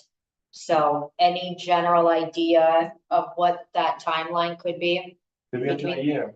And I'll tell you, we're working with the Army Corps for a little tiny project at Town Landing in Yarmouth. And it has been literally years. Army Corps right now they've just been decimated in their offices. And it's horrible to get work product out of them. We've been promised for months and months and months and months. And it's just, they're shipping projects to folks down in Georgia. So it could take up to a year or more. For option 3? Yes, if you have to go for a permit. As opposed to PBR, which we As just no wrote. PBR, it's straightforward. You fill out basically a page form and there's a couple different submissions to it. $150 or whatever, and send it up. You don't do anything in 2 weeks, you're good to go. Okay, so follow-up question is relative to more immediate short-term work that's needed. You said you're having somebody going down there to assess. Will that follow up with some kind of, last time when we met, some temporary work? So then people have a little bit reassurance I that can answer they're, that question tonight if you wish. So I met with Mike Darling, who is a local contractor with John Allen. Folks may know him. Great person that does a lot of work with the county, and maybe should too, I hope. So he went down and took a look too about some of the concerns about uplift. For folks that may not have been in the conversation, you saw that potential coming up. So he looked very closely, and most, they do have uplift hardware down there, some of it's corroded, but it generally is intact. There might be 2 or 3 that are missing, but generally it's intact. So it does have a resistance to uplift currently right now. So I'm not concerned. Now, I'm not exactly sure why it showed that little lift coming up during those wave actions. You talking about in the video? In the video, I don't know if it's an optical illusion. I don't know if it's maybe stuff coming up. It's thrown out, but maybe it's looking the filings. I would be surprised, but maybe, I don't know. So, I know, I thought, I wonder. So anyway, I think that we do have existing, infrastructure there. So I've asked Mike to go through and, tie down all the boards, make sure that those are well secured, make sure that there's trip hazards, make sure that it's, well screwed out. So he's gonna be doing that in the short term. Thank you. So, All right, and Donna, you had a question or comment? They're making me get up here. Stand on this. The non-existent entities. non-existent entity. First of all, I think that initially it was a 2080 match, but then Yarmouth renegotiated with no choice on our part, and it's 1090. Okay. As far as, I mean, that's just my memory. So I'm pretty sure that was changed Remember when? a About long time ago. before or now? But I'm not gonna go to the guillotine on it. Yeah.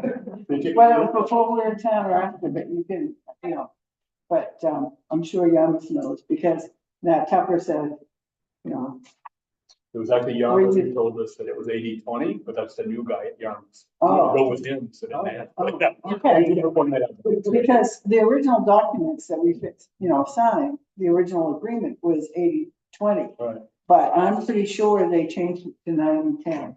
Okay. And it does seem like it's since we became a town.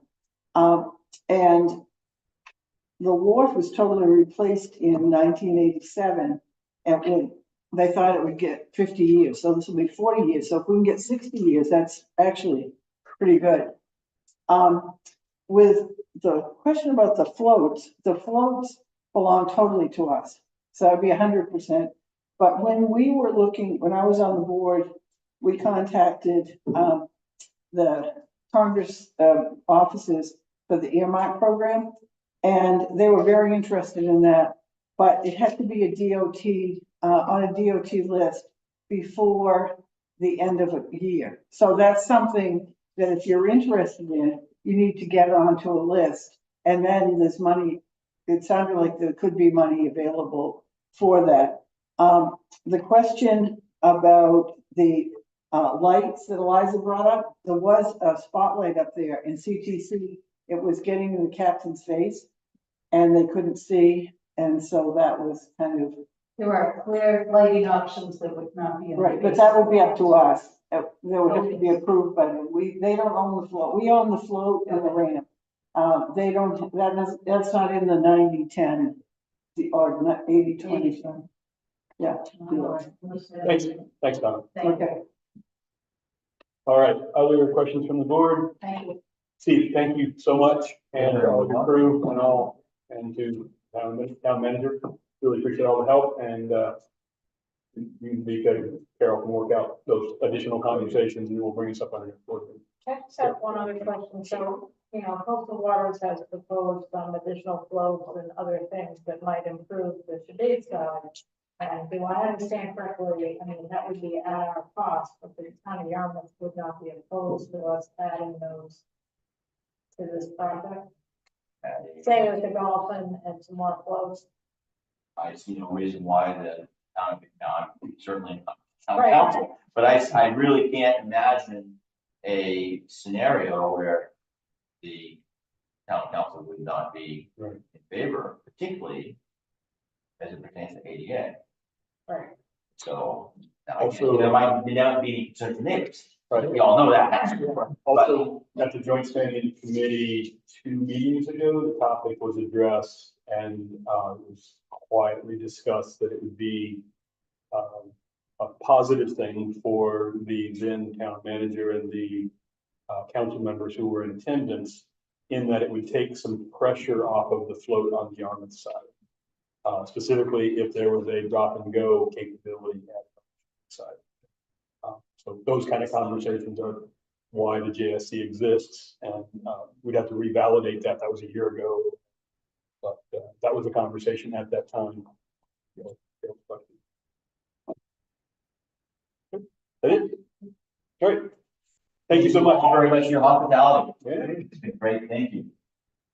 Anybody would like to give this nice gentleman a ride to the boat? Thank you, her. And Mr. and Mrs. Mills, I saw you walk in, because of the delay of getting Mr. Johnson out here, we moved some things around. So the topic that you're likely here to talk about was already discussed. I would offer, if you want to call Vika in the morning, she can give you an update on what we're talking about. If I go. Thanks, Steve. Well, you won't. So meantime, somebody might ask if it's gonna take 2 years if we do the permitting, the major permitting thing, whether they're giving you a guaranteed price. Somehow, 2 years from now, I don't think it's gonna be the same price. That's a good point. That's a good point. Thank you. So, All right. I'm trying to keep track of the agenda here. It looks like we need to go back to the South Road survey and talk about that.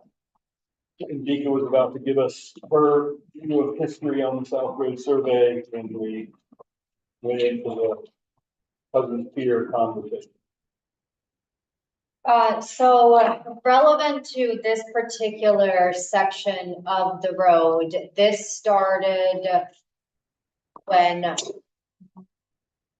least when Marjorie was the town administrator. The conversations may have started even before her, but it really had a lot to do when there's a lot of rain and a lot of snow melting. You see there's just an enormous puddle that builds up. Redirecting that water and putting a culvert underneath South Road and then underneath Secret Road, and then create ditching. So then you're basically not redirecting all that water and having it go into Donna's basement or another property down there, but it's going down in proper disposal or proper drainage down to the water.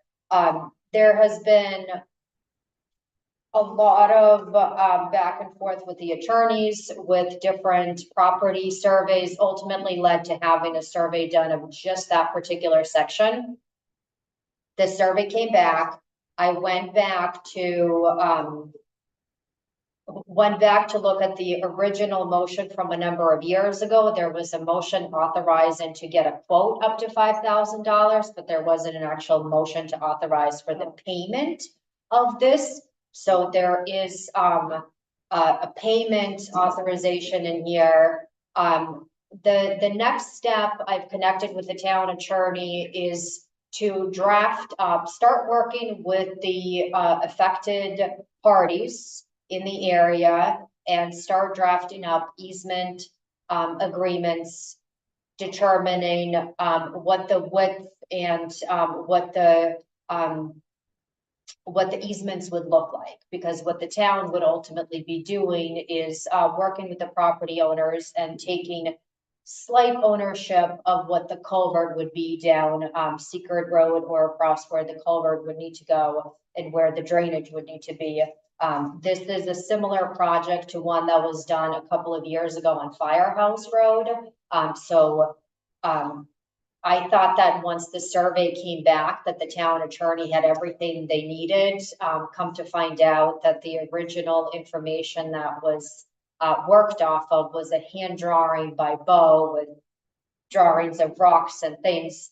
And so that isn't going to work. So we need to figure out some measurements. So I need to work with most likely him to try to figure out what his original hand drawings meant, draft up easements, work with the property owners. Once all that is in agreement, bring it to you. Once you're okay with it, bring it to town meeting for approval. Once that is approved and agreed upon, then the work could be done. Once that is done, then the paving on that road could finally be done.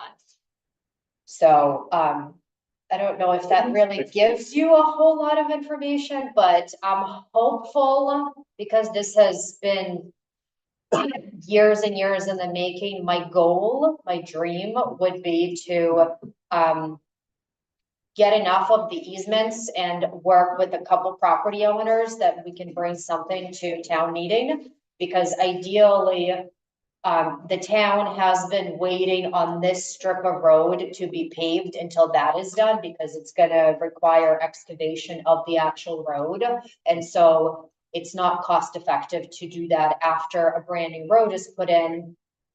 This particular strip of road is the last road, to my understanding, from Cumberland that needs to be repaved, but there's also chip seal that needs to be put on a couple of side roads, Old Cart, Fenderson, that were paved last year. And so doing all of those projects at the same time is a lot more cost effective.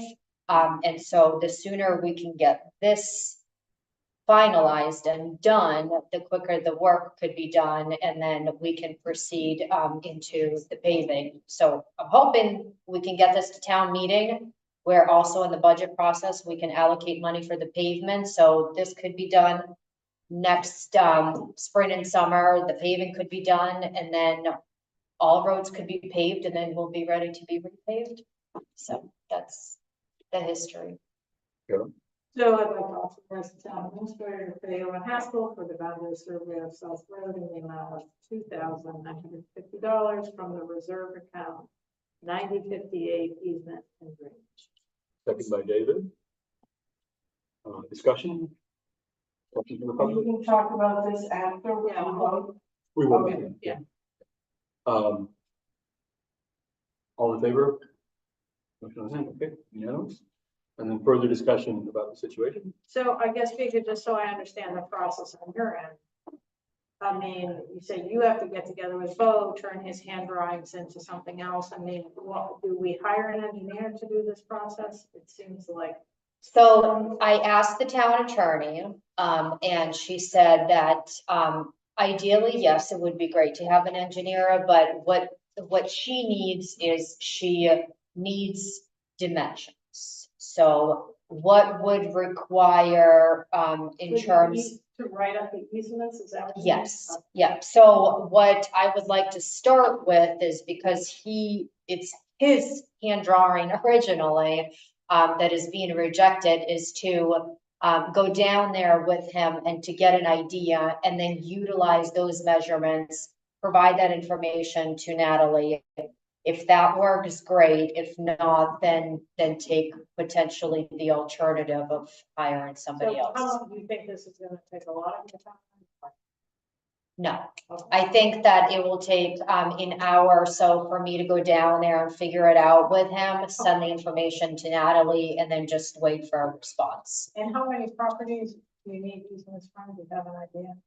So I believe it's gonna be 3 different, so Donna is gonna be one of them, Julie is gonna be another, and then I don't remember, but whoever the owner is on the other side, yeah, thank you, on the other side.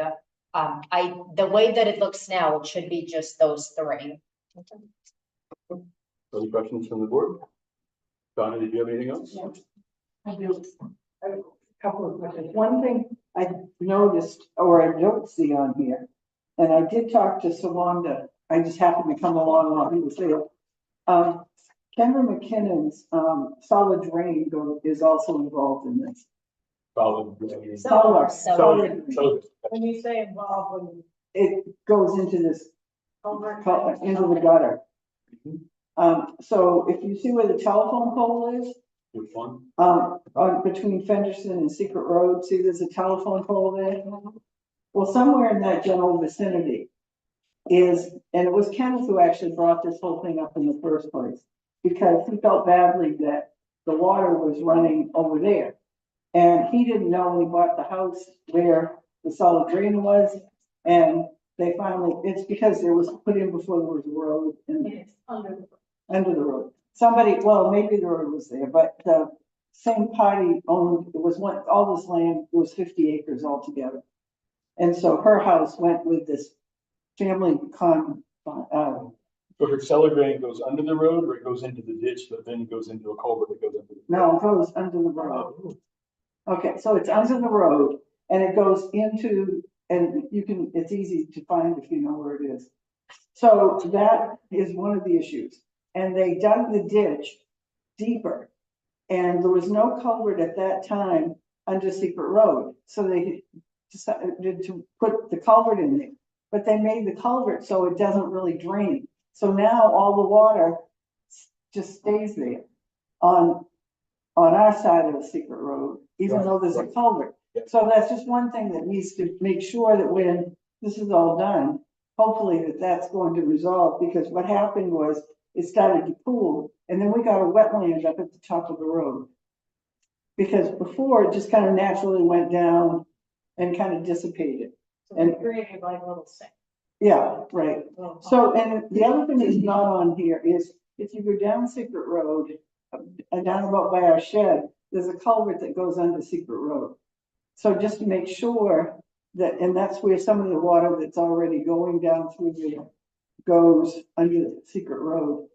Does that flow go from your side of Secret Road to the other side? No, the other side to our side. Okay. And so then, if you keep going, there's like a giant culvert down at the bottom that goes into the ocean, under the road. As you turn the corner, if you're going over toward Melconians, there's a huge culvert down there where a lot of the water goes. So it's just like, these are just some of the issues. And so when Vika was saying that they're gonna do it like they did over by where Mandy's living now, it looks like they did it underground, they just, instead of digging these giant ditches, it looks like they put the pipes underneath. But just so people know that Kendra's solid drain is there, and the idea is, the philosophy, I guess, was the deeper the ditch, the better it was, but that isn't necessarily the right, because that ditch, Doug used to be able to mow it, it was a swale.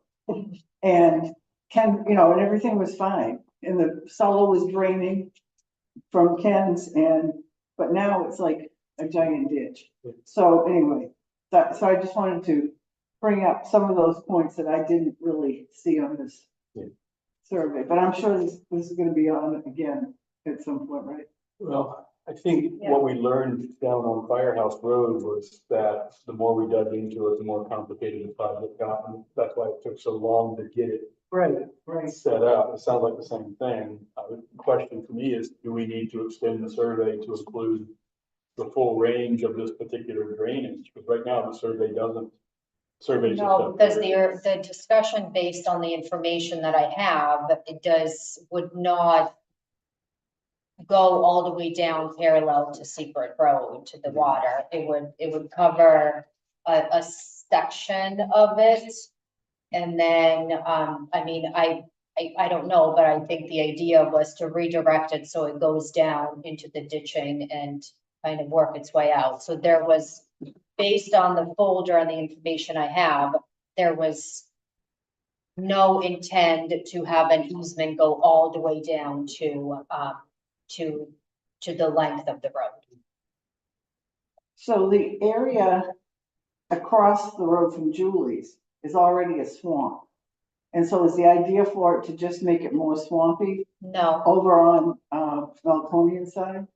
no, so the idea is so the reason that this is drawn is to where the swamp is in Julie's property. No, I'm talking about on the other side of the road, the swamp. Melconian, so there would be a culvert underneath South Road, and then a culvert underneath Secret, and then there would be a ditch on, my understanding is a smaller side on your side. Oh, we would get a ditch. There would be just a small one, and then a longer ditch on Melconian, and then there would be, so anything that would run through you would catch into the culvert that would be put on Secret Road, so it's not going down and puddling up that. So I think with the drainage that you're talking from Kendron's, that would go and come out through the culvert underneath Secret Road. And then it would be a ditching going down Melconian, so it would redirect all the water through the ditch and But not where's it just gonna go puddle. at the end, because it's already saturated over there on the other side of opposite Julie's. So it's gotta go someplace. Where's the ditch gonna go? The way that the drawing is drawn out is the ditch is gonna go parallel to Secret Road, but it's not. With the original drawings, there was no plan of doing it the entire length of the road. I think what we're getting at here is the same, as best I remember, similar to what we learned over on Firehouse, which is that when we talked about improving the culvert so that we could pave, we kept learning of additional things downstream from the culvert that we had to deal with. And I think Well, like Melconian septic system is at the bottom of it. right. So if we just put water there without a plan for moving it or. Well, where is it gonna, that's my Exactly. question. Exactly. And also the one for the Winter home, is over to the right, but that's more across from the hall. But if you get too much saturation in there, so someplace the water's gotta go somewhere. And that's And the maybe to trick. get to that big culvert.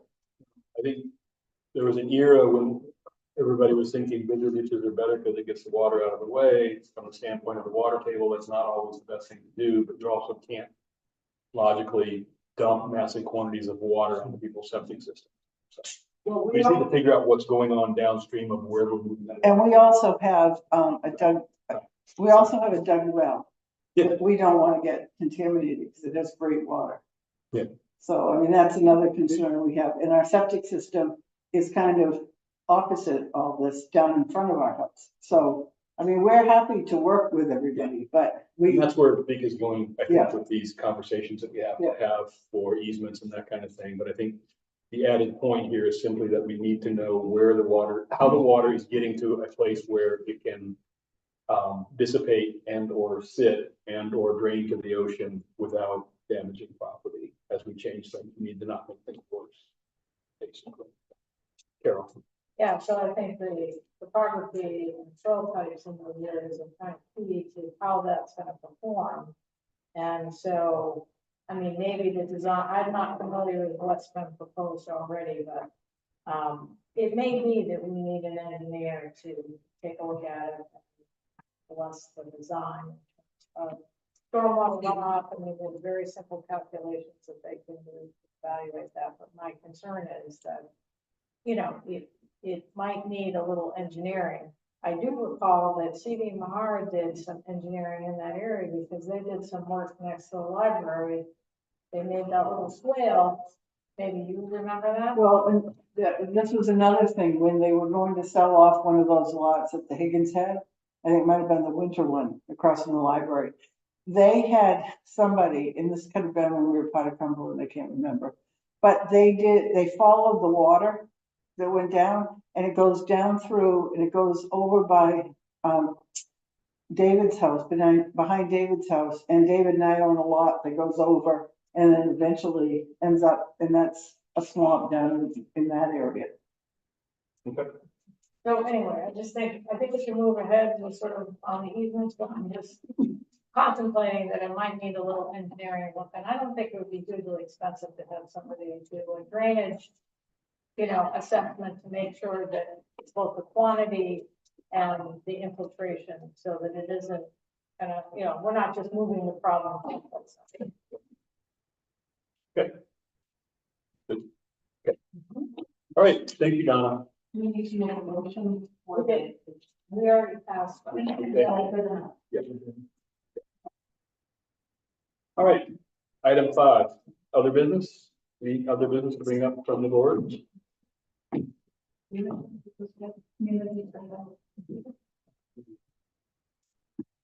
Last I saw in the communication between you and Zeke, that I was copied on the survey, wasn't, he's asking, are we talking about the survey tonight?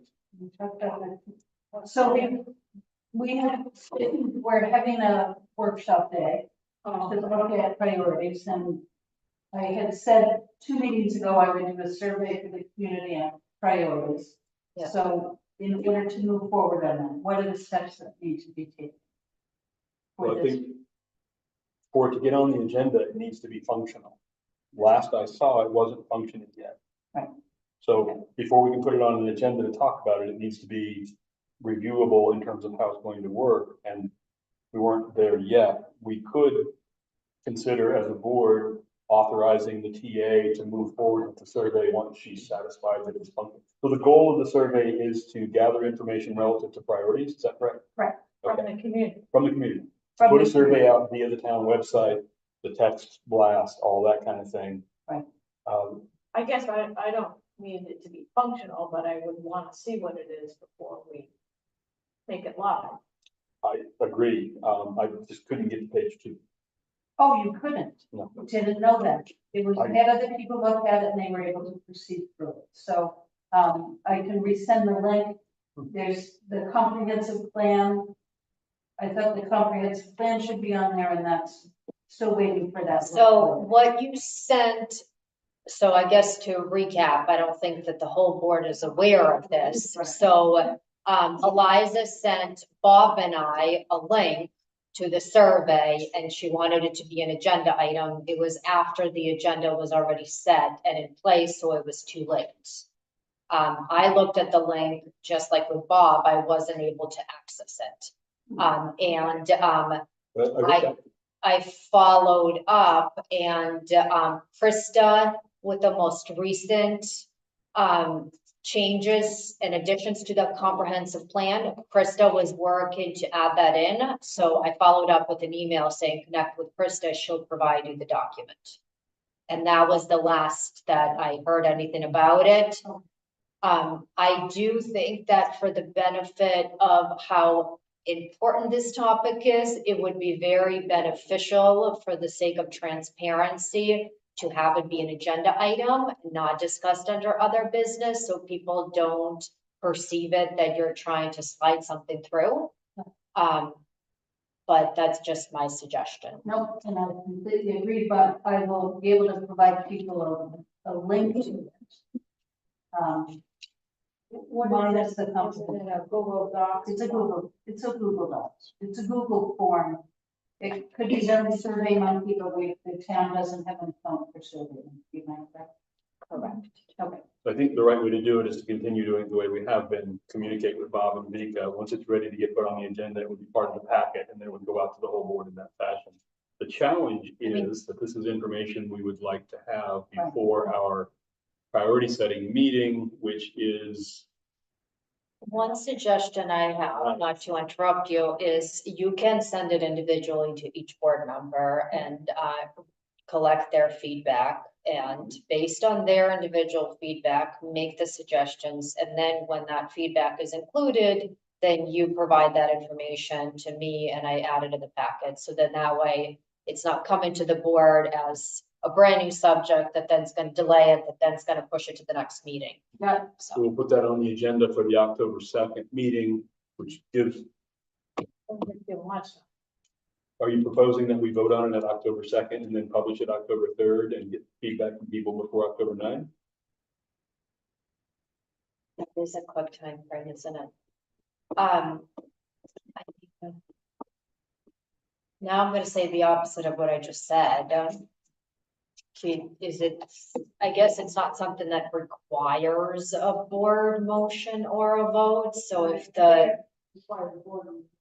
Yes, If the board is yes. sending it out, No. I kind of want to see it. Well, and that's, if the board is comfortable with, I mean, I guess, yes, it doesn't, for the benefit of transparency, having an agenda item would be important. If it's not going to be discussed as an agenda item, but something to be agreed upon, I would suggest you send it to, or send it to each individual person and CC me on it, so then. How about this? How about if Eliza sends the survey when it's functioning, so everybody can see all the pages? How many pages is it? It's actually 4, but they're very quick. Right. And I send it to you so you can edit it. I can, Eliminate it's very that, yeah. easy to send a link to you so you're filling it. Okay. The only issue is if there's, I thought it would be important with the questions for people that access the comprehensive plan. And I thought. Yeah. So if you could send out the functioning as though we were surveyees, That's easy. send that out to each one of the 5 of us, 4 And of us. CC. CC Beacon on every one of them, and then each person, if you have any feedback on the questions or the format, respond to Vika and Eliza with that feedback. That would be great. And then by the Friday before October 2nd, Vika can include the final version proposed in the packet, and then we can vote on it, discuss it, and then vote on it at October 2nd and put it out on October 3rd, which gives people 5-6 days to respond to it before we meet. We don't have to have the responses before we sit down to meet. We can bring all the responses to our meeting. It's fairly easy to tabulate. Yeah. So I could do that really quickly. Okay. Does that make sense? I do, I have a different suggestion. Okay. It's not wait till October to meet, to Okay. discuss it or vote on it. If it doesn't require an agenda item, you're looking for feedback. Send it to each board member once each board member has their feedback and you kind of get the go-ahead from everyone, just blast it out. So the go-ahead's gonna come through you. Everybody is gonna copy you and Eliza on their feedback, and then we're empowering the TA with Eliza's help, vice versa, to bless it and send it out. Does that work for everybody? Sure. Yeah, I mean, I guess the objective of this is to understand the town's priorities, the community's priorities. Yes. There are so many priorities and so many ways to voice those priorities. So in the survey, there are simply 6 categories of priorities with plenty of opportunity for people to add their own. Because getting that feedback with people like, whatever's not on this list, what is the first, second, and third? So really, it's very, I tried to balance having specific things that we work on in categories, parking, and stormwater, with having it be very open-ended for people to give input on whatever they think is important, what is working and not. Well- And a little advertising for our committees that need people to volunteer. Okay. Thank you for doing that. Seems like it's a sense of the board to go forward with that. Yeah, and can I just understand what you're doing with the comp plan? So what are you adding to the comp plan? So the, at the last meeting, the planning board had a paragraph or a page-long thing that they recommended, and so it was a lot bigger of a process than you would think to just add that in, and so Krista worked on that, and so there is an updated version with that included, which, Because It'll be the town website is the 2011, So far. so now. we'll yes, have a link to follow up with Krista, and she will send you the PDF directly. You need a link directly, I can't do a PDF, there needs to be a link on the town website that I can put in. Okay. So she will have all of the things that came out of town meeting included in it before she calls it the 2024 version, right? Yeah, so there was a couple of years ago, there was the sea level rise thing, which I think it's just like as an attachment to the end of it, amendment, and then this was more or less like a paragraph towards the beginning that went in. So, yeah. So we'll see the curve, so you'll get the date. There will be a link on the town website. Thank you. Could we put a link on the home? To the survey? Yes. So the link that we're talking about will be embedded in the survey. The survey will get publicized in a lot of ways. Is that correct? Right. Okay. Yeah. You can email Bev asking for it. And this is for. Maybe I'll look at the same. I don't know, right? Well, it depends on how long it takes to get it up and running. Yeah, I think it would be nice to get that out before. Soon. 3 days before the meeting, it's not. Yeah. Yeah. The, So it should be going out in the next couple of days, which means people have a couple. relative to, so this is gonna be discussed at the retreat. You all got my email about the location of the retreat. The one other small thing to add, I reached out to JP Cog and the executive director. Right now, it looks like has agreed to be the moderator for it, so I'm gonna connect with her and just explain to her that it's really to go over the priorities. And I guess it's a free service that that she likes to do, she likes to offer. And so, she'll kind of help guide, the board through the process. And along those lines, and that's what I thought Eliza Jane was talking about, is she had recommended kind of a shared document where we list our priorities ahead of time or something. No, I think that at this point, we'll take a look at what the community has to say and then we could Oh, okay. so take a you're look not- when we meet.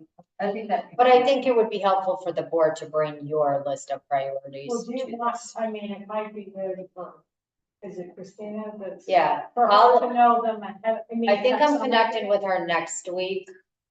And so I'll touch base with her and then, depending on what she has for ideas, you might have some homework. Are we at a point, That makes- and are we at a point with OneDrive where we could have a shared document into which we all put our priorities and it shows when we put it in what our name is and people. Next time Herb's in the office working on that, I'll make sure. As long as he doesn't kill your system. The electric upgrades doing a fine job of that.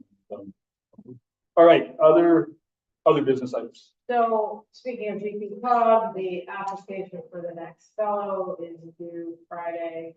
And so if it's okay with folks, so the fellow would not start until January 25. It's $5,000 for the calendar year. ETEP was interested in applying for a fellow. When I talked to GP Cog, they recommended that we add some other town, some other things just to give the fellows some variety. And so I think we have a couple grants, including the Stone Pier, but also a couple of these resiliency grants. So my suggestion is to kind of split it. Aldrich's amenable to anything. And I did ask Bob if he would be willing to be the point person on the town side. Aldrich's willing to be the point person on the ETIP side. And it's for one person or two different? One person. Okay.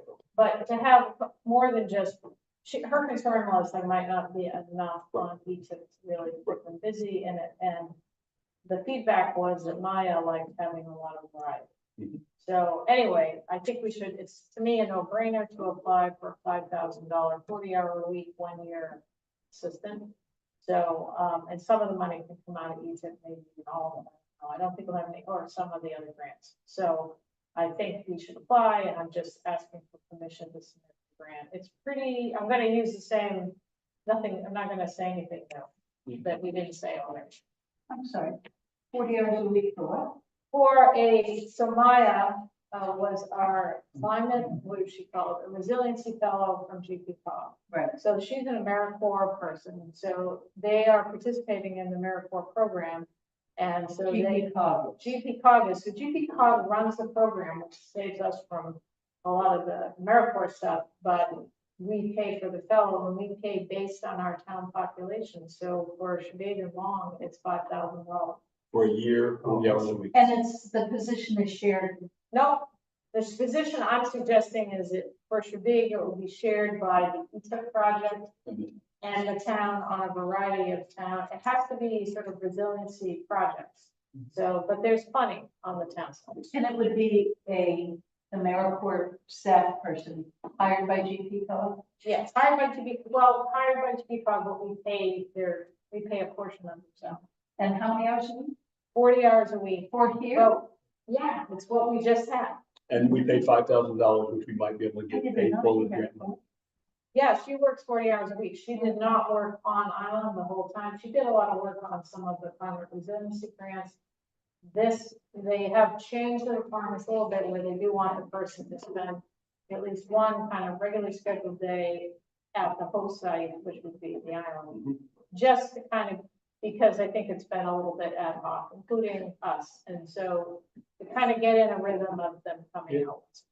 But the benefit of GP Cog sponsoring the AmeriCorps process, I had an AmeriCorps person for a year or 2 years, and it was a wonderful experience, but the AmeriCorps administrative part of it was a huge pain for both the person and for the sponsor. Well, there is, I have to do weekly reports and quarterly. there is some administrative work that you have to do, but I think if you're willing, or Aldrich can help, I think it's still worth the, and we don't really get to select the person that, they basically get a cohort of people, they try to match them with us, but you don't get to go through a list of people and pick the one you like best. But they kind of do their best, and I think Maya was great, and the one they have on Long, Emma, she's been great. So anyway, I'm just looking for permission to submit the grant, and I'll copy the. Okay, all good? Everybody okay with it? Person for a whole in education. Everybody still doing that? Great. Good. Okay, great. Other business. Need a better title for that. Other. Okay, moving on to communications. Do you got anything to share? I guess before we leave other business, I don't know if it's the right place, but the South Shore Drives thing, were we gonna meet with those guys, or where does that stand? Is this the right place to ask that question? It can be. I have followed up now twice with MEMA and have not heard back. I did get an email from South Shore Drive residents being a little curious and asking if we could give a nudge, and so I was gonna, try to call her to see if I can Harley? get, yeah, very surprising. So when was the last, when did you get in touch with the region? It's been, I think like 4 weeks since I heard back, and it was gonna be, I'll follow up with a date when we can come out. And I've, followed up twice now and haven't heard back. Yeah, because I think even if we have to go without Nina, we should meet with them because I just feel like we owe them a meeting. And Yeah, I so, agree. That's Harley's job. She needs to be responded. I'm sure she's got other towns, but she made it very clear that helping us with processes like that is her job. I am meeting, is it tomorrow? There, we have a new representative for FEMA, and, he will be, I think I'm meeting with him in the next couple of days. I'm gonna have a Zoom call, I think tomorrow maybe, with him, just to touch over the logistics, and next week he's gonna come to the island, so I'm hoping that could, very eager to help and cover things, and Do you so. want anybody to switch me on to? Yeah, I would care if people joined. So So, me too, but if anybody's interested, let me know. I'm away. I leave tomorrow for 9 or 10 days. I'll be in phone and email contact, but if anybody wanted to be there with me, to find out if this new person is gonna be perhaps more functional than the last one. What time? it'll be great. Okay, Oh yeah, tomorrow's only Thursday, so yes, it's tomorrow. I'm having a phone call, and it is, where is it? Next week is the visit.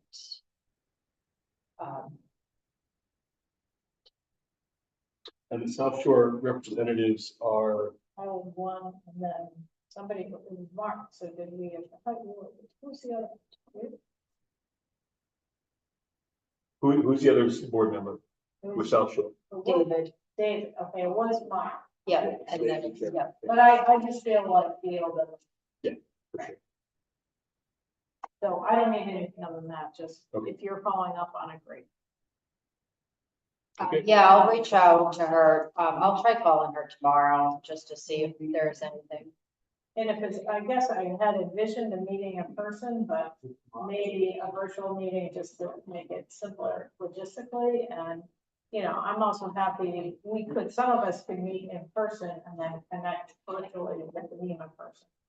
You know, but it might be nice for a few of us to be in person, just a thought. Yep, Is this tomorrow or next week? But he's coming. I have a Zoom tomorrow. I don't have it in my calendar when he's coming out. Apparently I missed putting that in, but sometime next week, I want to say the 26th, but it's not in my calendar, so don't hold me to it. So if you could just send an email to the board. Yeah. Okay, other board? Well, and then the other thing is the Stone Pier meeting is October 3rd, the day after the next board meeting. So what's the plan?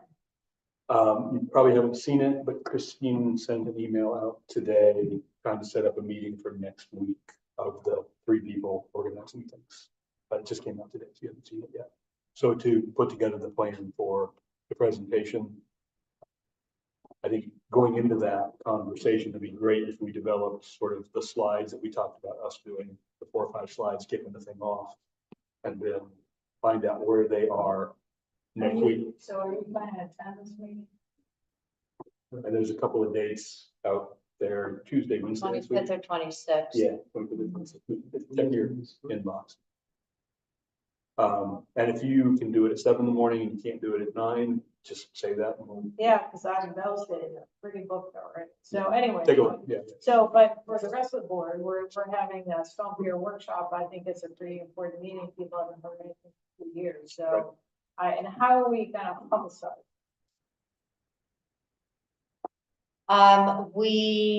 So it's on the town website now under the calendar. We could do a text alert, we could put it on Facebook, we could send a flyer. I suggest we send a flyer or a postcard. Flyer. I don't know, in my experience, sending a postcard, everybody gets so much electronic stuff. I'd be happy to put together a postcard. You know, it's not too expensive, as long as you guys will mail. Yeah, Because I think we've done that in the past for those meetings. It's effective. Good- yeah, good that's suggestion. fine. All right, But I think a flyer as well, so it can be posted. or a flyer, something that people get physically in the mail. Well, if you're making a postcard, we can make a larger version and then like we post it around the island. So that's the link. Maya still has a week, maybe she can make. Sweet. Yeah. So Maya's period ends at the end of September. Yeah, it's an oddball thing, the one for next year will be in January. Great. Okay, cool. Other business. Thank you. Okay. Moving on then to approve minutes from September 4 and September 11, which were sent to us via email. Discussion or motion, David? Move to report to approve the minutes of September 4th and September 13th, 2024. How about September 11? September 11th. September 13th. Oh, wait a minute, I'm sorry. September 4th, not September 11th. Thank you. Okay, is there a second? Second by Carol. Discussion, all in favor? All right, and thanks. Last items to be placed on a future agenda. I've got review and approve the CWC management plan for marine infrastructure. I've got Cousins here, the three options. He's going to advise us on the whether the permitting is included in both the cost of option 2 and option 3, and Carol's going to have some more conversations with the engineer on other questions. Well, and I just want to mention that you changed the rule and you can add a couple of feet without any permit changing. If you remember after the storm, so I guess I didn't want to sort of bring it up. I wasn't trying to ambush this guy, but I kind of feel like we should at least think about it. And I don't get the feeling that engineering company is very creative along those lines. So I think it's a question worth asking. Pursuant to that, do we want to add the 80-foot ramp? Do we want to make the float over there bigger? All part of that conversation in the future. Next item, South Road, an update on South Road at some point in the future when Vika has more information for us. The culvert thing we were talking about, the easements and all that. The survey, well, we don't need to put that on the agenda now. It's going to be done. Okay. And we can certainly talk at our next meeting about the Stone Pier workshop. We'll have at least a blurb for that October 2nd, given that it's happening. That's all. Okay. Any other agenda items other than we've got an ongoing list or anything like that? All right. I'm sorry, Yes. I did have a communication from Oh. someone who was concerned about not having enough handicap parking spots available at the stone wall. So I think that's Okay. very important. It is. We'll be It's a big- addressing that differently on the future. I would say so. All right. Other than that, would entertain a motion to adjourn.